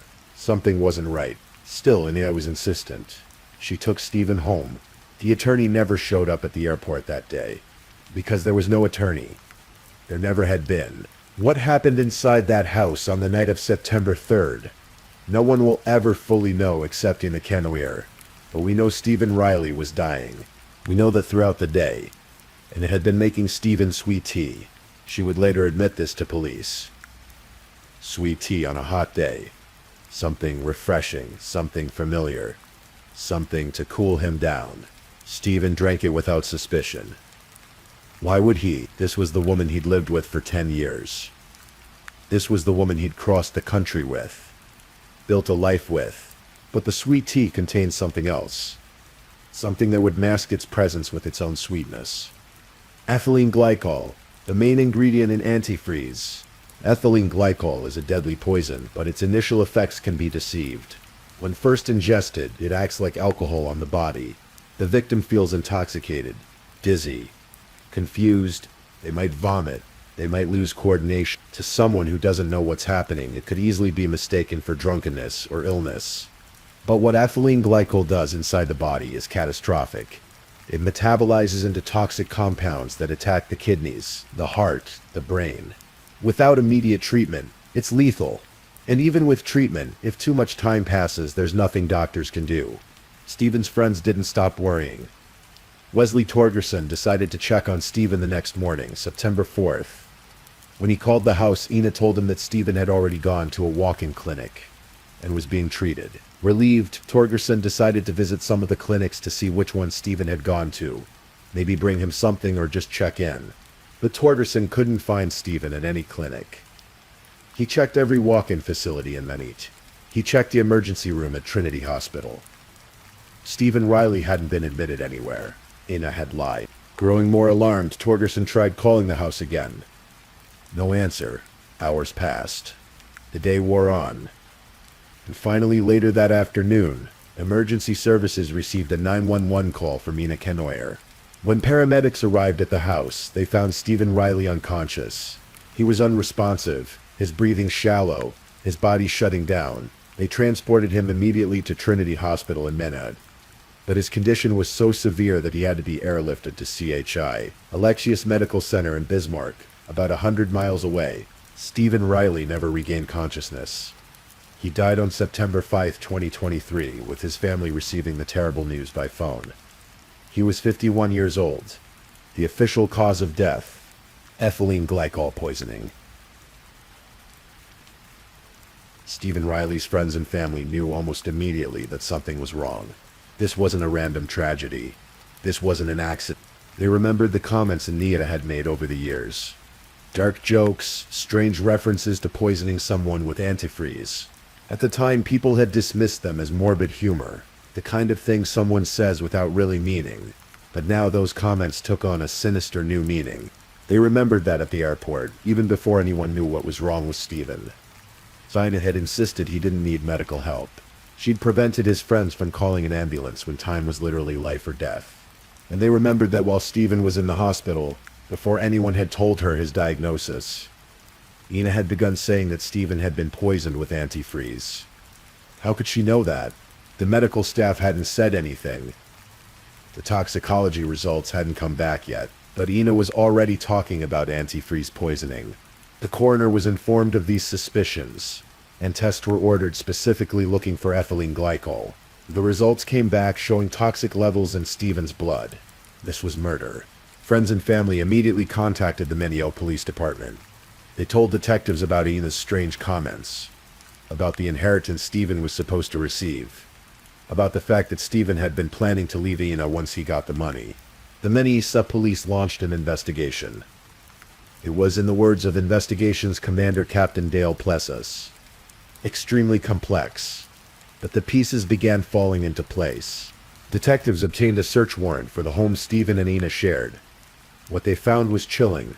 In the living room, officers discovered an old Windex bottle, the cap missing, filled with bright green liquid. In the garage, they found a glass Coors Light beer bottle containing antifreeze. They found a plastic beer mug, also with antifreeze residue. These weren't just cleaning supplies stored carelessly. This was evidence of a murder weapon hidden in plain sight. Investigators brought in a canoyer for questioning. At first, she stuck to her story. Stephen had been drinking all day. He'd suffered heat stroke. She tried to help him. But as detectives pressed her, presenting the evidence they'd found, the story began to change. According to Detective Aaron Bonney, who worked on the case, Ina eventually started offering alternative explanations. Maybe, she suggested, Stephen had been smoking a cigarette that fell into antifreeze in the garage, and then he smoked it. Maybe he'd accidentally ingested it somehow. She even pulled up Google on her phone during the interview, showing detectives that heat stroke symptoms could mimic poisoning. But then detectives asked Ina about the inheritance. Did she know about it? Yes, she admitted. She knew all about it. She knew Stephen was supposed to receive $30 million. And what did she expect to happen with that money? She planned to split it with Stephen's son, she said, because as Stephen's common-law wife, she was entitled to a portion. That's when Detective Bill DeNovio told her the truth. North Dakota doesn't recognize common-law marriage. Legally, she had no claim to Stephen's money, no matter how long they'd been together. According to the affidavit, Ina went ballistic. She exploded in anger. There was, Detective DeNovio said, just kind of an explosion of anger. That was the moment. Investigators believed when Ina realized she'd killed Stephen for nothing. The inheritance didn't exist, and even if it had, she wouldn't have gotten a penny. Finally, Ina Kenoyer admitted what she'd done. She'd put antifreeze in Stephen's sweet tea on September 3rd. She'd given it to him throughout the day. She'd watched him get sick, watched his friends try to help him, and she'd prevented them from getting him the medical care that might have saved his life. She'd killed him. On October 30th, 2023, nearly 2 months after Stephen Riley's death, Ina Kenoyer was arrested and charged with Class A felony murder, the most severe murder charge in North Dakota. For several months, the case moved through the North Dakota legal system. Ina Kenoyer faced a potential sentence of life in prison without the possibility of parole. She initially requested an attorney, but represented herself for a time during the early proceedings. Then in May 2024, something unexpected happened. Ina Kenoyer changed her plea. Instead of proceeding to trial, she pleaded guilty to 1 count of intentional murder with extreme indifference. On October 16, 2024, it appeared before North Central District Court Judge Richard Hager for sentencing. The courtroom heard victim impact statements from Stephen's family, testimonies that revealed the profound pain his death had caused. Stephen's sister, Stephanie Gonzalez, addressed the court directly, speaking to Ina. You stole more than a human life. You stole a son from his mother and stepfather. You stole a father from 5 sons, a brother from 2 sisters, an uncle from 12 nieces and nephews, and a great-uncle to 8, and many friends. How does it feel to have taken so much for absolutely nothing? She added with bitter irony. Lucky for you that the Department of Corrections doesn't serve antifreeze in their iced tea. Stephen's son, Ryan Riley, spoke about the burden of losing his father just as they'd begun rebuilding their relationship. I don't think there's anything more important than family, Ryan said. To have you take away someone so important, it's just hurtful. I can't even find the words to describe how I feel and how much it burdens everyone. I just wish none of this ever happened. Ryan also spoke about his father's legacy. I believe my dad's legacy was wanting to be a type of man to always be there to make everyone happy and just kind of live in the moment. When Judge Hagar asked Ina Kenoyer if she had anything to say, she remained silent. She offered no apology, no explanation, no final words for the family of the man she'd killed. Judge Hagar accepted a joint sentencing recommendation, 50 years in prison, with 25 years to be served, and 25 years suspended, followed by 10 years of supervised probation. Ina was also ordered to pay $3,045 in restitution to Stephen's family. Ina Kenoyer is currently serving her sentence at the Dakota Women's Correctional Facility and Rehabilitation Center. She will be 73 years old if she serves her full sentence and is released. One of the most tragic aspects of this case is that Stephen Riley died for nothing. The $30 million inheritance was a scam from the beginning.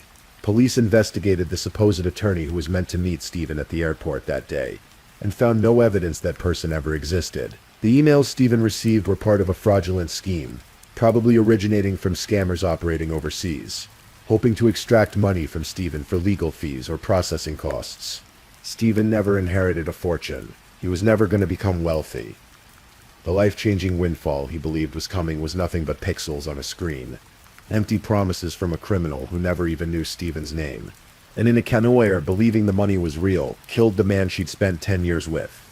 The man who'd been her partner through homelessness, who'd moved across the country with her to start over, who'd shared a decade of her life. She killed him for a fortune that didn't exist, expecting to claim a share through a common-law marriage that wasn't legally recognized. In the end, she received nothing. No money, no freedom, no future. Just 25 years in a prison cell, and the knowledge that she murdered someone she once loved for a lie. Sometimes when we think about true crime, we think about it in terms of good and evil, of monsters and victims. But cases like the murder of Stephen Riley remind us that real life is often more complicated than that. Ina Kenoyer wasn't a monster who killed for sport. She was a woman who'd struggled with homelessness, who'd built a life with someone, and who, when faced with the prospect of losing everything, made a choice that destroyed two lives, Stephen's and her own. Greed is one of the oldest motives for murder. But this wasn't the greed of someone who had everything and wanted more.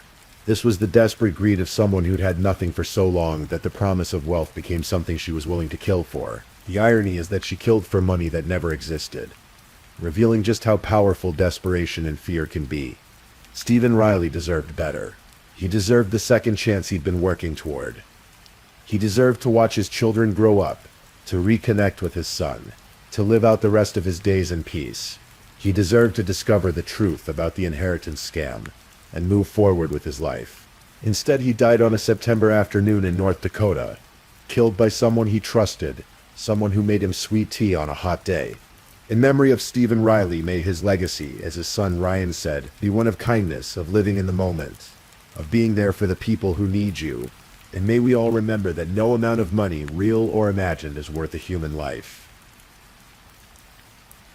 Please, I'm just putting it out there. If you're still awake and listening, drop a comment. Let me know where you're tuning in from, the time in your part of the world, or just say something to let me know you're still with me. And of course, if you haven't already, like this video and subscribe so you don't miss the next true crime story for sleep. Now, let's move on to our fourth story.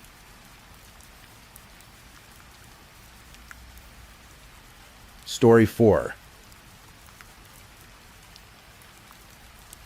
Tonight, let me tell you a story. This is a true story, one that reminds us how trust can sometimes be misplaced, and how the people we invite into our lives can harbor secrets we never imagined. This is the story of Maribel Ramos, a woman of incredible strength and determination, whose life was cut short by someone she thought was a friend. Let's begin at the beginning.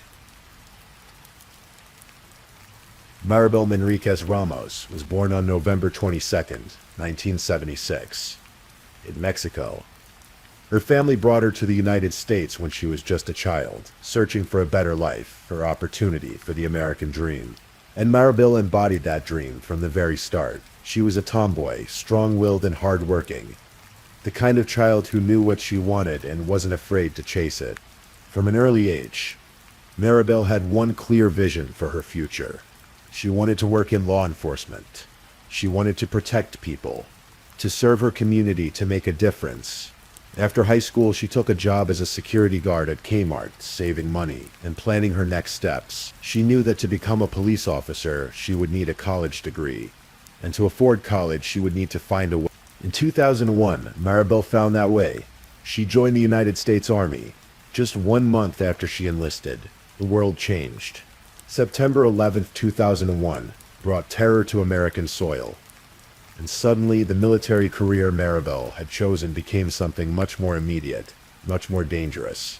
But Maribel didn't back down. She served with distinction, deploying twice to Iraq during some of the most intense periods of the war.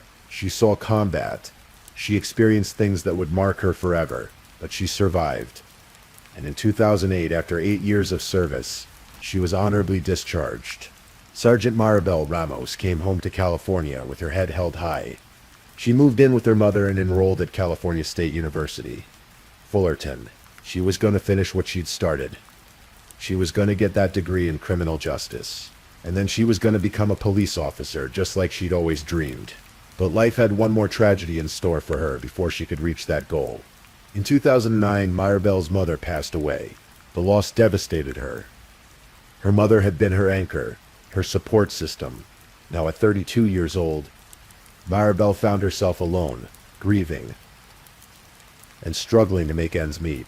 She couldn't afford the apartment on her own. She needed help. She needed a roommate. So she did what millions of people do when they need to find someone quickly. She posted an ad on Craigslist. Among the responses that came flooding in was one from a man named Kwang Chol Joy. He went by KC. In his message, KC described himself as quiet, easygoing, clean, and professional. He was 55 years old, single, with no children. He was looking for a place to stay while he searched for work. He seemed harmless. He seemed perfect. So Maribel made the decision.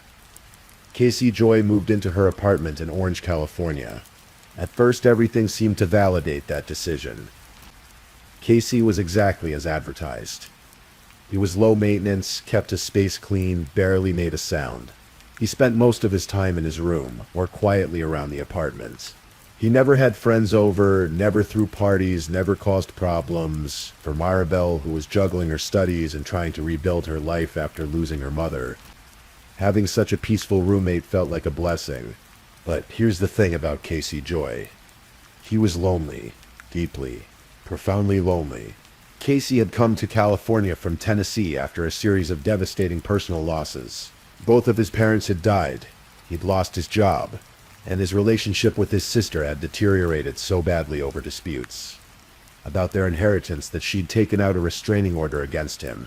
His sister would later tell investigators that she was terrified of KC, that he had a violent temper she'd witnessed firsthand. But Maribel didn't know any of this.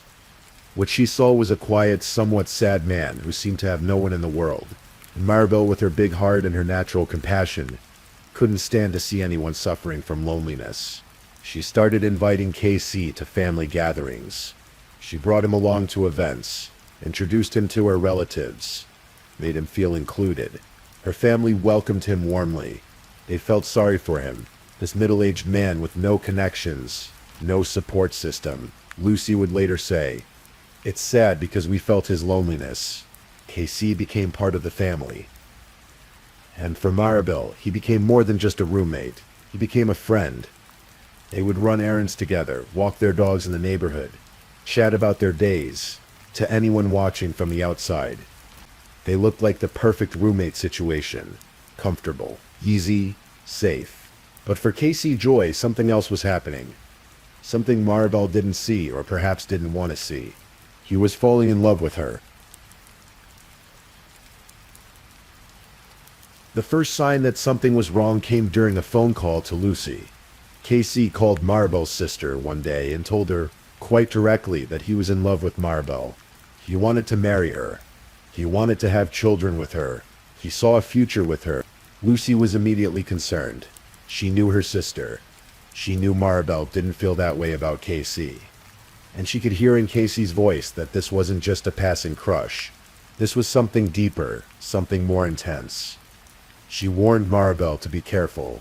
But Casey's feelings didn't stop at confession. They began to manifest in increasingly desperate ways. He started buying Maribel expensive gifts. He bought himself an entirely new wardrobe, trying to look more appealing. When Maribel casually mentioned one day that she thought tattoos looked good, Casey went out and got a large tiger tattooed on his arm. When that didn't work, when Maribel still didn't see him as anything more than a friend, Casey took even more drastic measures. He spent over $10,000 on cosmetic surgery. He had a procedure done on his eyes to make himself look younger.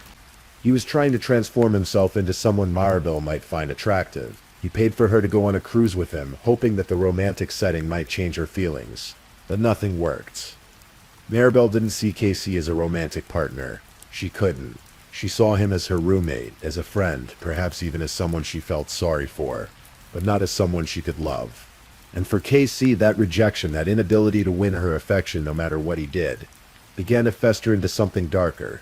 By the spring of 2013, the situation in the apartment had become tense. Casey had stopped paying his share of the rent. When Marble confronted him about it, he made excuses. He said he didn't have the money. He said he'd pay soon. He said he needed more time. But the weeks went by, and no money came. Maribel was in a difficult position.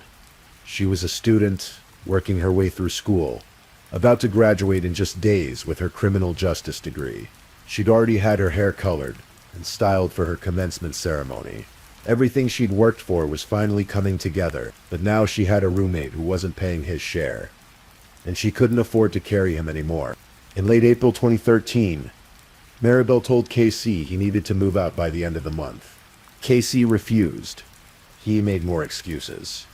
He said he had nowhere to go. He said he needed more time. The deadline came and went. May arrived and Casey was still there. The tension escalated. The arguments became more frequent, more heated. And then on a day in late April, something happened that frightened Maribel enough to do something she'd never done before. She called 911.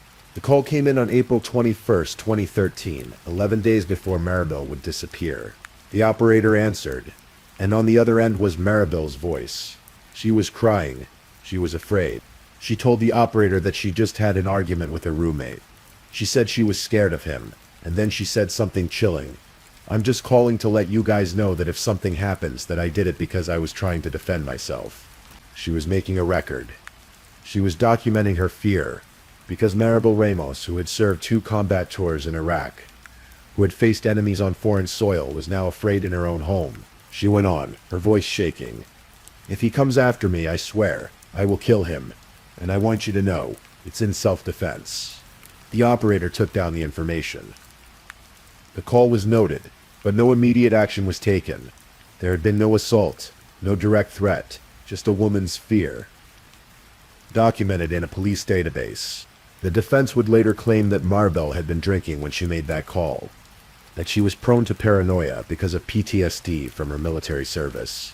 They would say she was being irrational, but the prosecution would point out that this was a combat veteran, someone trained to assess threats, someone who knew danger when she saw it, and she saw danger in Casey Joy.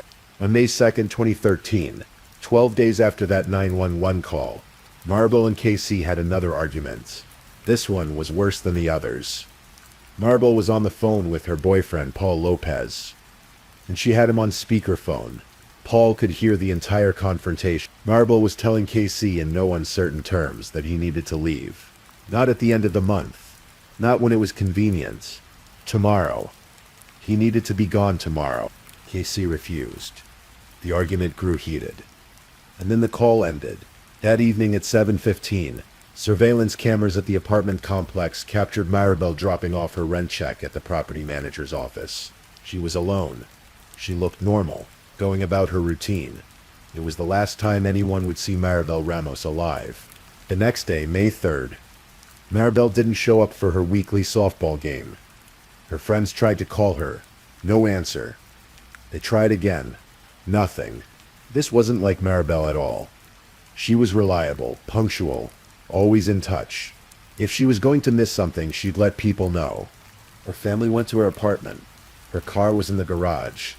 Her belongings were still there, but Maribel was gone. Her phone was gone. Her purse was gone. But everything else looked normal. There were no signs of a struggle. No evidence of what had happened. Casey Joy was there. He told Maribel's family that she hadn't come home the night before. He seemed concerned, cooperative. He joined in the search efforts. He posted on social media about how worried he was, how much he missed his friend. On May 3rd, Maribel's family reported her missing. The Orange County Police Department immediately began investigating. They started with the usual suspects, the men in Maribel's life. She had been using the dating site Plenty of Fish, and she'd been talking to several men. Detectives tracked them all down. Paul Lopez, her boyfriend, was questioned. He'd been on the phone with her the night she disappeared, but he had an alibi for the rest of the evening. He was at work. Security footage and phone records confirmed it. He was cleared. 2 other men she'd been messaging on the dating site were similarly cleared. Their alibis checked out. That left Casey Joy. Detectives spoke with him multiple times. He was cooperative, or at least he appeared to be. He told them about the argument on May 2nd. He admitted that Marble had wanted him to move out, but he insisted he had nothing to do with her disappearance. He said he was worried about her. He said he cared about her more than anyone. But the police weren't buying it. They knew about the 911 call. They knew about Casey's obsession. They knew about the unpaid rent and the arguments. And when they looked at Casey more closely, they noticed something. He had scratches and cuts on his arms. When they asked him about them, Casey said he'd gotten them from walking his dog through some thorn bushes. Plausible. Maybe. But suspicious. Definitely. The police seized Casey's phone and his laptop to search for evidence. And that's when Casey started going to the Orange County Public Library every day. He needed to use the internet, he explained. He didn't have his devices anymore. The police thought that was very interesting, so they started monitoring the library computers. They assigned an IT specialist to watch Casey's activity whenever he logged on, and what they saw was damning. Casey was obsessively searching for news about Maribel's case. He was reading every article, every social media post, every update. He was commenting on Facebook posts about her disappearance, expressing his grief and his hope that she'd be found. And then on May 16, 2013, Casey did something that would seal his fate. He searched for information about how long it takes for a human body to decay. The police watching saw that search. They made note of it. They kept watching. And then Casey opened Google Maps. He zoomed in on a specific area in Modjeska Canyon, a remote, desolate region in the mountains east of Orange. He focused on a particular tree, zooming in close, studying the terrain around it. Then he deleted his browser history and left the library. But he hadn't deleted it fast enough. The police had seen everything. On May 17, 2013, a search party was dispatched to Modjeska Canyon. They went to the exact location Casey Joy had been viewing on Google Maps. They searched the area around that tree. It took them less than an hour. They found a shallow grave. And in that grave they found the decomposed remains of Maribel Ramos. The police went to arrest Casey Joy immediately. When he saw the officers approaching his door, he panicked. He ran to a window and jumped out, trying to escape. He didn't get far. The police tackled him and took him into custody. Casey Joy was charged with the murder of Maribel Ramos. The case presented significant challenges for prosecutors. Maribel's body had been in that shallow grave for 2 weeks in the Southern California heat. The decomposition was so advanced that the coroner couldn't determine the cause of death. There was no forensic evidence tying Casey directly to the killing. No weapon was found. No blood evidence in the apartment. But the circumstantial evidence was overwhelming. The prosecution laid out their theory. After the argument on May 2nd, after Maribel had given him the ultimatum to leave the next day, Casey had waited until Maribel went to sleep. Then, knowing that Maribel had military combat training and could easily overpower him in a fair fight, he'd crept into her room and attacked her while she was defenseless. They believed he'd smothered her in her sleep. Then he'd disposed of her body in that remote canyon, thinking no one would ever find it. The defense argued something entirely different. Casey's attorney, Adam Vinning, told the jury that yes, a crime had been committed, but it wasn't murder. It was improper disposal of a body. He suggested that Maribel, suffering from PTSD and prone to paranoia, might have died of a medical condition or even by suicide. Casey, finding her dead and panicking, had disposed of the body rather than calling the police. It was a thin argument, and the prosecution tore it apart. They pointed to the 911 call where Maribel had documented her fear. They pointed to Casey's obsession, the plastic surgery, the expensive gifts, the refusal to accept that Maribel didn't love him back. They pointed to the internet searches, the body decomposition, the Google Maps zoom on the exact location of the grave. The defendant did a virtual drive-by of where he dumped the body. Deputy District Attorney Scott Simmons told the jury. And then Simmons delivered what might have been the most powerful line of the trial. Maribel was his life, and the opportunity for him to be with the love of his life was coming to an end. The jury deliberated. On July 29, 2014, they returned with their verdict. Not guilty of first-degree murder, but guilty of second-degree murder. Casey Joy showed no emotion as the verdict was read. He simply blinked and stared straight ahead. On September 12, 2014, Casey Joy stood before the court for sentencing. He was given the opportunity to address the court, to say anything he wanted before the judge handed down his sentence. He didn't apologize. He didn't express remorse. Instead, he maintained his innocence. "I cared for Maribel more than anyone in here," he said. "She knows it. She told me so. Family wants me to apologize, which I cannot apologize for something I haven't done. Maybe someday the truth will come out. Maybe I'll just die inside prison." Lucy Gonzalez, Maribel's sister, sat in the courtroom listening to this. She wanted to scream at him. She wanted to tell him to stop lying, to stop pretending, to stop insulting her sister's memory. Instead, she spoke to reporters afterward. "He killed my sister, and then he sits there and says he is the person who misses her the most," she said. "It's disgusting." The judge sentenced Casey Joy to 15 years to life in state prison. He was led away in handcuffs. Before he disappeared from the courtroom, he'd already announced his intention to write a book about his case. He planned to call it Suspect Guilty Until Proven Innocent. To this day, Casey Joy maintains that he didn't kill Maribel Ramos. He has appealed his conviction multiple times. All of his appeals have been denied. According to prison records, he is currently incarcerated at the Correctional Training Facility in Soledad, California. He became eligible for parole in December 2023. Maribel Ramos was 36 years old when she died. She was days away from graduating with her degree in criminal justice. Her cap and gown were hanging in her closets. Her hair had been freshly styled for the ceremony. She was so close to achieving everything she'd worked for. She'd survived 2 combat tours in Iraq. She'd served her country with honor. She'd come home and rebuilt her life after losing her mother. She'd worked hard, studied hard, planned for a future in law enforcement where she could help people, protect people, make a difference. And all of that was stolen from her by a man she'd shown kindness to, a man she'd invited into her home, a man she'd considered a friend. The case raises uncomfortable questions about the nature of obsession, about how unrequited feelings can curdle into something dangerous. Casey Joy spent thousands of dollars trying to make Maribel love him. He changed his appearance, bought her gifts, transformed himself in every way he could think of. And when none of it worked, when Maribel still didn't return his feelings, he couldn't accept it. He couldn't let her move on with her life without him in it. The 911 call Maribel made, 11 days before her death, haunts everyone who hears it. She knew. Some part of her knew she was in danger. She tried to document it, to protect herself, to make sure that if something happened, people would know she'd been afraid. But it wasn't enough. Her family established a memorial softball tournament in her honor. They wanted people to remember not how she died, but how she lived. They wanted people to remember her strength, her determination, her kindness, her service to her country. They wanted people to remember that Maribel Ramos was a hero, and she deserved so much better than the fate that found her. The murder of Maribel Ramos is a tragedy that never should have happened. It's a story about trust betrayed, about kindness exploited, about a woman whose compassion toward a lonely man cost her everything. Tonight, as you drift off to sleep, remember Maribel. Remember her dreams, her ambitions, her service. Remember that she was more than a victim. She was a daughter, a sister, a friend, a soldier.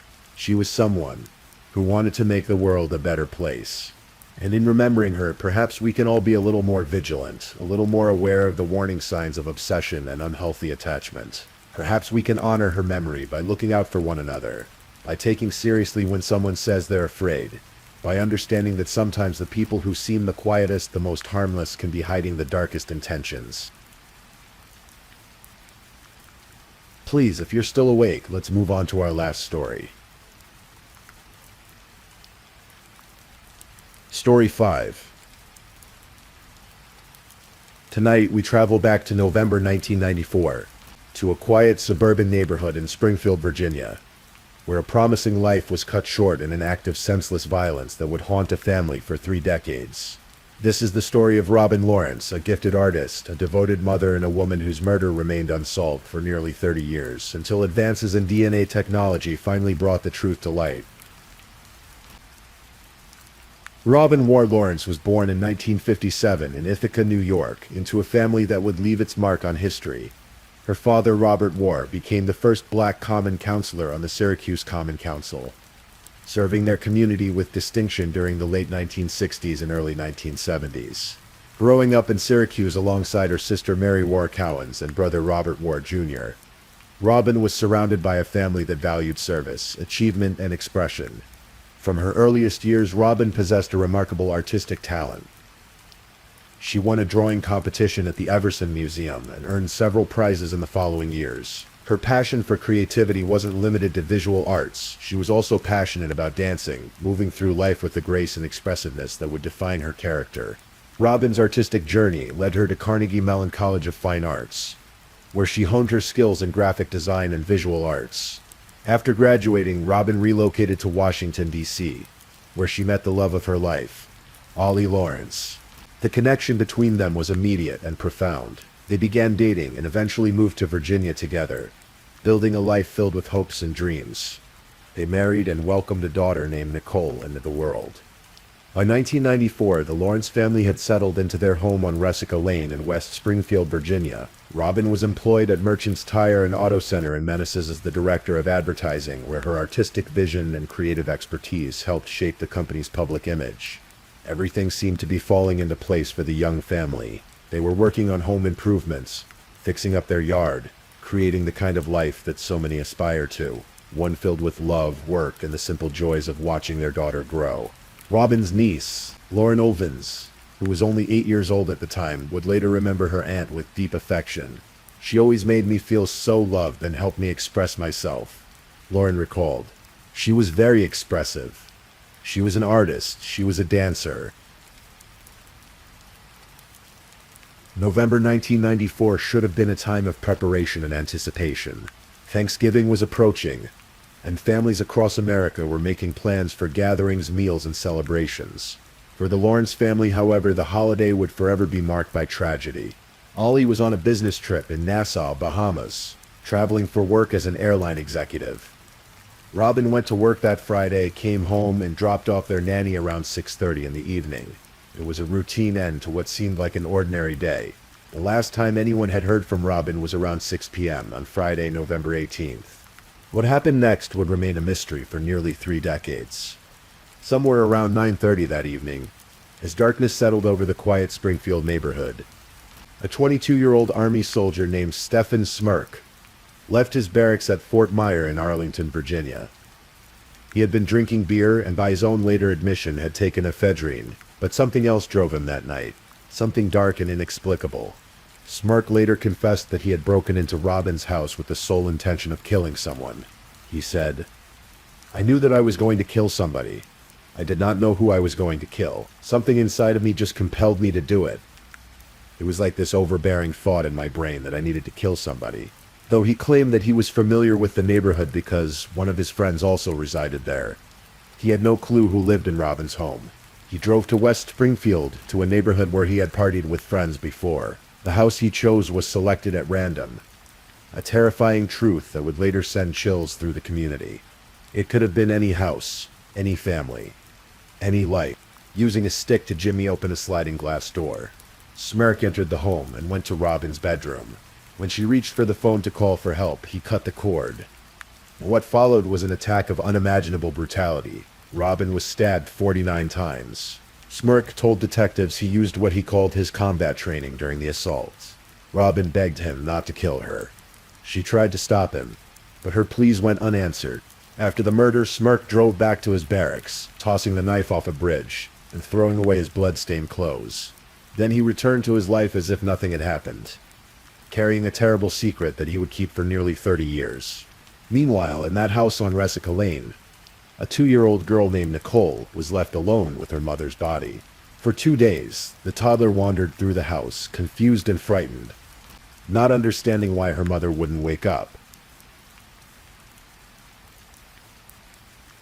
When Ollie couldn't get in touch with Robin for a few days, he asked a family friend, Lori Lindbergh, to check on his wife and daughter. When Lori arrived at the house on the afternoon of November 20th, she found the back window open and the screen cut out. Entering the house, she saw a pool of blood in the bedroom. with little Nicole roaming around, confused. The child was dehydrated but physically unharmed, though the psychological scars of those 2 days would be impossible to measure. Lori immediately called 911 and took Nicole to the hospital for a checkup. When police arrived at the scene, they were confronted with what investigators would later describe as one of the most brutal crimes they had ever witnessed. Detective John Long would later say it was like your worst nightmare, adding that he is the boogeyman. Blood covered the bedroom walls. The violence had been extreme and personal, yet strangely there were valuables in the bedroom. Cash and jewelry, but nothing had been stolen. There was no sign of forced entry in the traditional sense. No evidence of sexual assault. This wasn't a robbery gone wrong. This was something else entirely. In those early days after Robin's murder, investigators worked tirelessly to find answers. They processed the crime scene meticulously, collecting fingerprints, blood samples, and DNA evidence. One piece of evidence in particular would prove crucial decades later: a washcloth found in Robin's bathroom that contained the killer's blood. Crime scene detective Mark Garman carefully preserved this evidence, not knowing that it would be why our killer is in custody 3 decades later, as Police Chief Kevin Davis would eventually say. The DNA profile was developed and run through CODIS, the FBI's national database. But there was no match. The killer wasn't in the system. As investigators pieced together a timeline, they naturally looked at those closest to Robin. They discovered that Ollie had been having an affair. Detectives flew down to the Bahamas to confirm his alibi, verifying that he was on the flight he was supposed to be on, and at the hotel where he claimed to be staying. They interviewed his lover but found no evidence of her involvement. Robin's family, her sister Mary, her brother Robert Jr., and her parents, were shocked to learn about the affair, but they never believed Ollie was responsible for Robin's death. The evidence supported their instincts. Ollie's alibi was solid. The investigation expanded outward, examining Robin's social connections, her work relationships, anyone who might have had a reason to harm her, but every lead seemed to evaporate. Every theory led to a dead end. Days turned into weeks. Weeks turned into months. Months became years. The case went cold.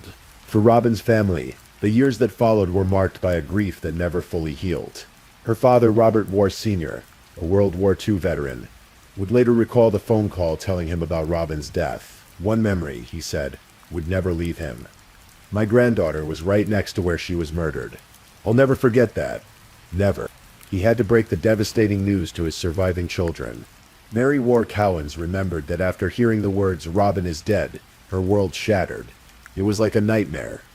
Her brother Robert Jr. added. At Robin's funeral, Mary remembered thinking, Robin's killer could be in this room with us. We didn't know. The uncertainty was almost as painful as the loss itself. Who had done this? Why? Would they ever know? Meanwhile, Stephen Smirk continued with his life. He left the army, moved to upstate New York, and settled in the quiet suburb of Niskayana. He married a defense attorney and had 2 children. He worked as a software engineer, living in a nice house in a good neighborhood. By all outward appearances, he was a model citizen, a family man with no criminal record, not even a speeding ticket. But beneath that ordinary surface, Smirk carried the weight of what he had done. Years later, he would tell detectives something chilling. I honestly believe that if it wasn't for my wife and my kids, I probably would be a serial killer. I am a serial killer who's only killed once. The statement was paradoxical and disturbing.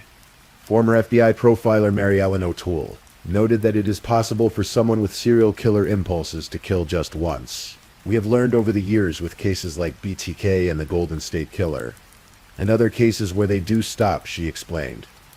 The compulsions don't go away, but circumstances, family, fear of capture, or other factors can prevent them from acting on those impulses again.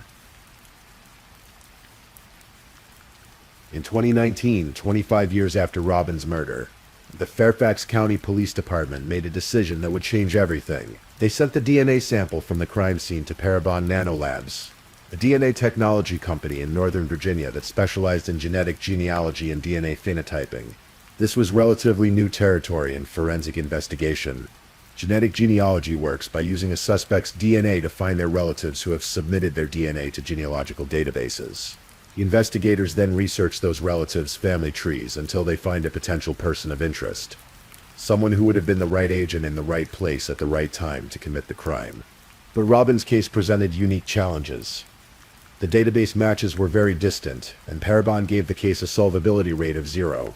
Enter Liz, a volunteer with the Fairfax County Police Department, who asked that her last name not be used. Despite Parabon's pessimistic assessment, Liz decided to take on the challenge. The process proved difficult, and she was ready to give up a number of times. But Liz persisted. For 3.5 years she worked through distant familial connections, constructing family trees, eliminating possibilities, following leads that went nowhere, and starting over again. The work was painstaking and frustrating, requiring patience, attention to detail, and an unwillingness to give up. Meanwhile, Detective Melissa Wallace and Detective John Long had been assigned to review Robin's cold case in April 2021. They were struck by the sheer violence of the attack. This wasn't just a murder, it was a frenzy. An explosion of violence that seemed to have no rational explanation. The detectives also requested that Parabon create a DNA phenotyping sketch, a composite image of what the killer might look like based solely on his DNA. The technology could predict physical appearance from genetic markers, skin color, facial structure, eye color, and other features. Scientists created a facial model showing a man with fair skin, a larger chin, and wider than average jaw and cheeks. Finally, after years of meticulous work, Liz had a name: Stephen Smirk. I felt like this really was him, Liz later said. I didn't know it for certain, but I believed it was. I contacted the detectives. When Detective Wallace received Liz's email suggesting Stephen Smirk as a person of interest, she immediately began looking into him. What she found seemed completely at odds with the profile of a brutal killer. Computer programmer up in New York, married to a defense attorney, 2 kids in high school, nice house in the suburbs. Not so much as a speeding ticket on his background, Wallace recalled. I'm thinking there's no way this is our guy. But then Detective Long found Smirk's yearbook photo from when he was 16 years old. It looked remarkably similar to the phenotyping sketch. The pieces were starting to align. The detectives learned that in November 1994, Smirk had been a 22-year-old soldier stationed at Fort Myer in Arlington, Virginia, just a short drive from where Robin was murdered. The timeline fit, the location fit, but they needed more. On September 7, 2023, Detectives Wallace and Long traveled to Niskayuna, New York, to pay Smirk a visit. They found him outside his home, placing trash bins at the end of his driveway, a mundane suburban task on what must have seemed like an ordinary day. The detectives approached him and identified themselves. All we said is we are detectives from Fairfax County, Virginia, and we're looking into a cold case from the 90s, Wallace recalled. Do you mind if we come in and talk to you? Smirk's response was unsettling in its calmness. He said, sure. You invited us in.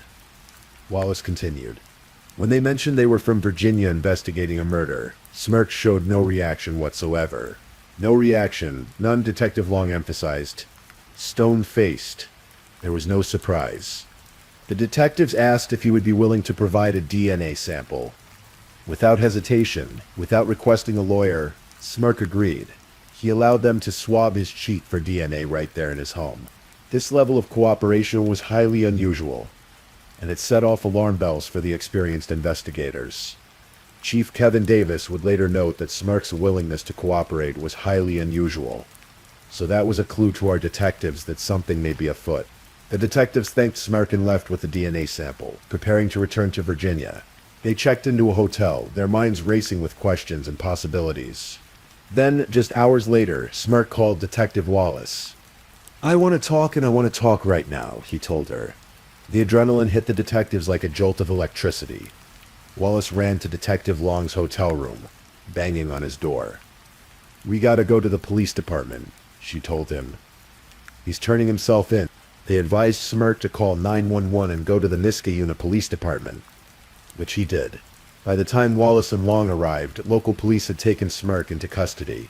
He was ready to talk. In the interrogation room at the Niskayuna Police Department, Stephen Smirk sat across from Detectives Wallace and Long. The man they had been hunting for nearly 30 years was finally in front of them, and he was ready to unburden himself of a secret he had carried since he was 22 years old. Without much prompting, Smirk began to confess. The detectives had to focus on making sure this was a sound interview that could potentially be used in court. Every word needed to be documented. every detail preserved. And Smirk told them about the night of November 18th, 1994. He had been at Fort Myer drinking beer and taking ephedrine. But it was something else, some dark compulsion that drove him out into the night. I knew that I was going to kill somebody, Smirk explained. I did not know who I was going to kill. Something inside of me just compelled me to do it. It was like this overbearing thought in my brain that I needed to kill somebody. He described driving to West Springfield, to a neighborhood he knew because friends lived there. He had no specific targets, no particular victim in mind. There could have been 50 people in that house. I don't know. They could have all had guns and shot me dead. I wasn't even thinking about that, he said.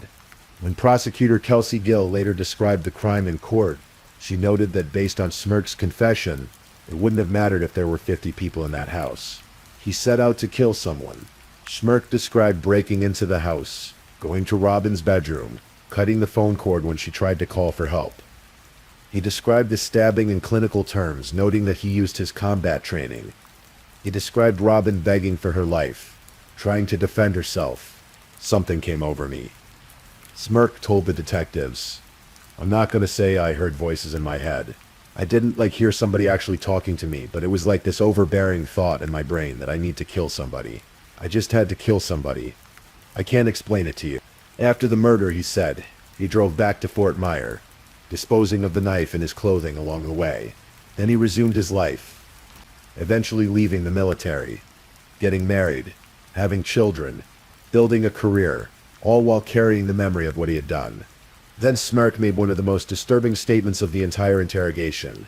I honestly believe that if it wasn't for my wife and my kids, I probably would be a serial killer.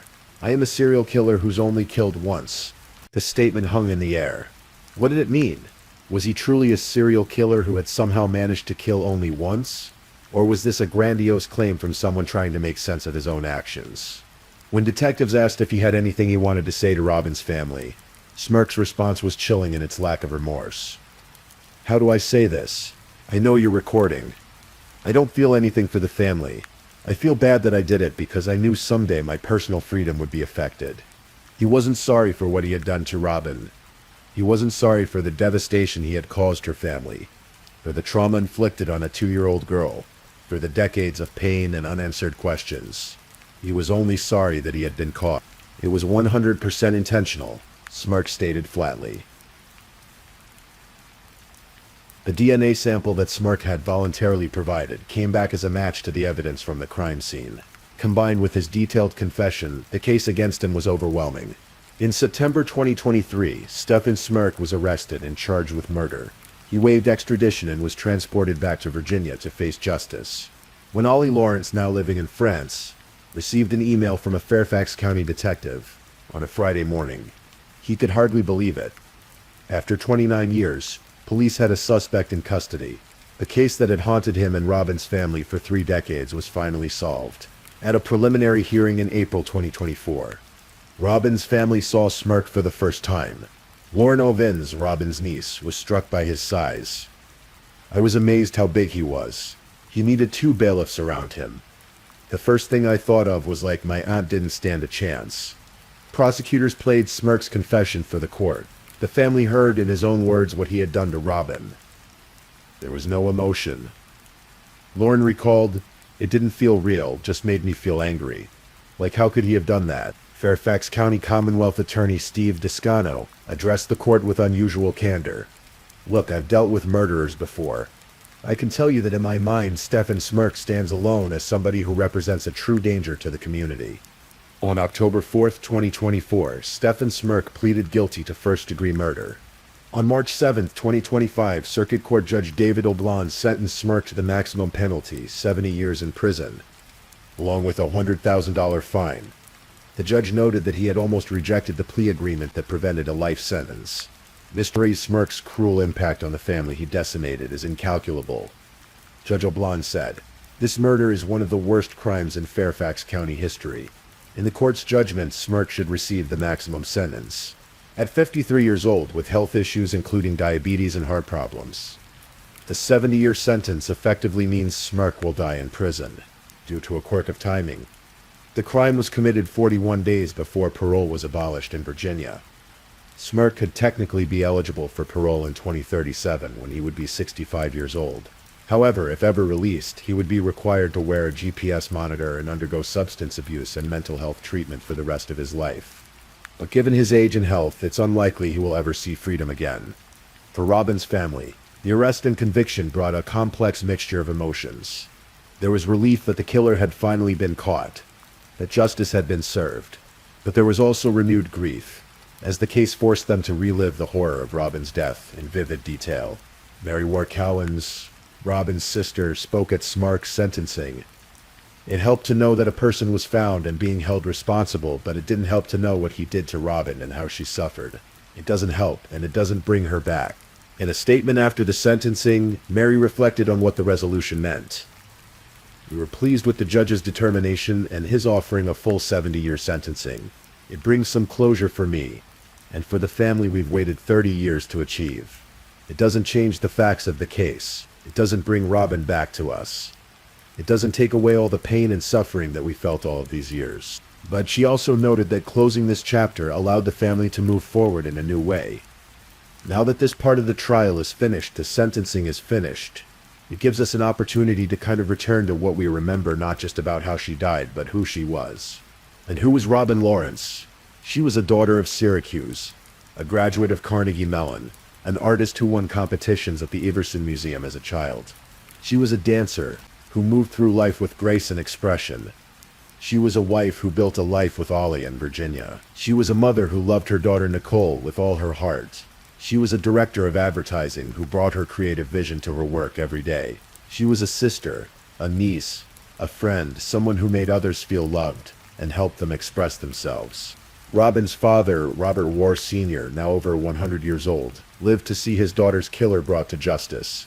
The family that had wondered for 30 years whether they would ever know the truth finally had their answers. Commonwealth Attorney Steve Descano summed up the significance of the case. The random and senseless murder of a young mother scarred Fairfax County for more than 30 years. The pain left by Robin Lawrence's murder can never fully heal. But I hope that today's sentence will help her loved ones finally close this difficult chapter. Robin Lawrence's case stands as a testament to the power of persistence in the pursuit of justice. It took the dedication of cold case detectives who refused to let the case fade away. It took the painstaking work of a volunteer genealogist who wouldn't give up, even when the experts said the case was unsolvable. It took advances in DNA technology that didn't exist in 1994.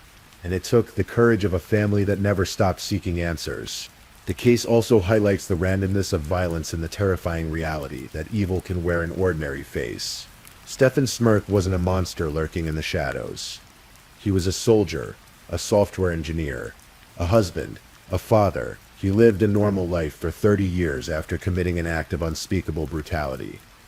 The people who knew him had no idea what he had done. This duality, the capacity for extreme violence hidden beneath a veneer of normalcy, is perhaps the most unsettling aspect of the case.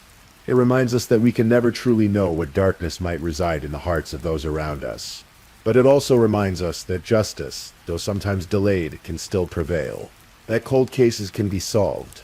That families can find closure. That the truth can come to light, even after decades of darkness. Tonight, as we remember Robin Lawrence, we remember not just how she died, but how she lived. We remember her art, her grace, her passion for dance, her dedication to her work, and her love for her daughter. We remember a woman whose life was full of promise and potential, cut short by an act of senseless violence.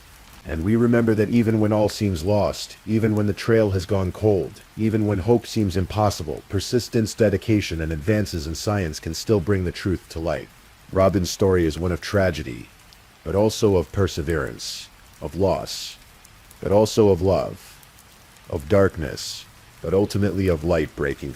Rest in peace, Robin Lawrence. Your family never forgot you. Justice finally found you. And your story, though marked by tragedy, will not be forgotten.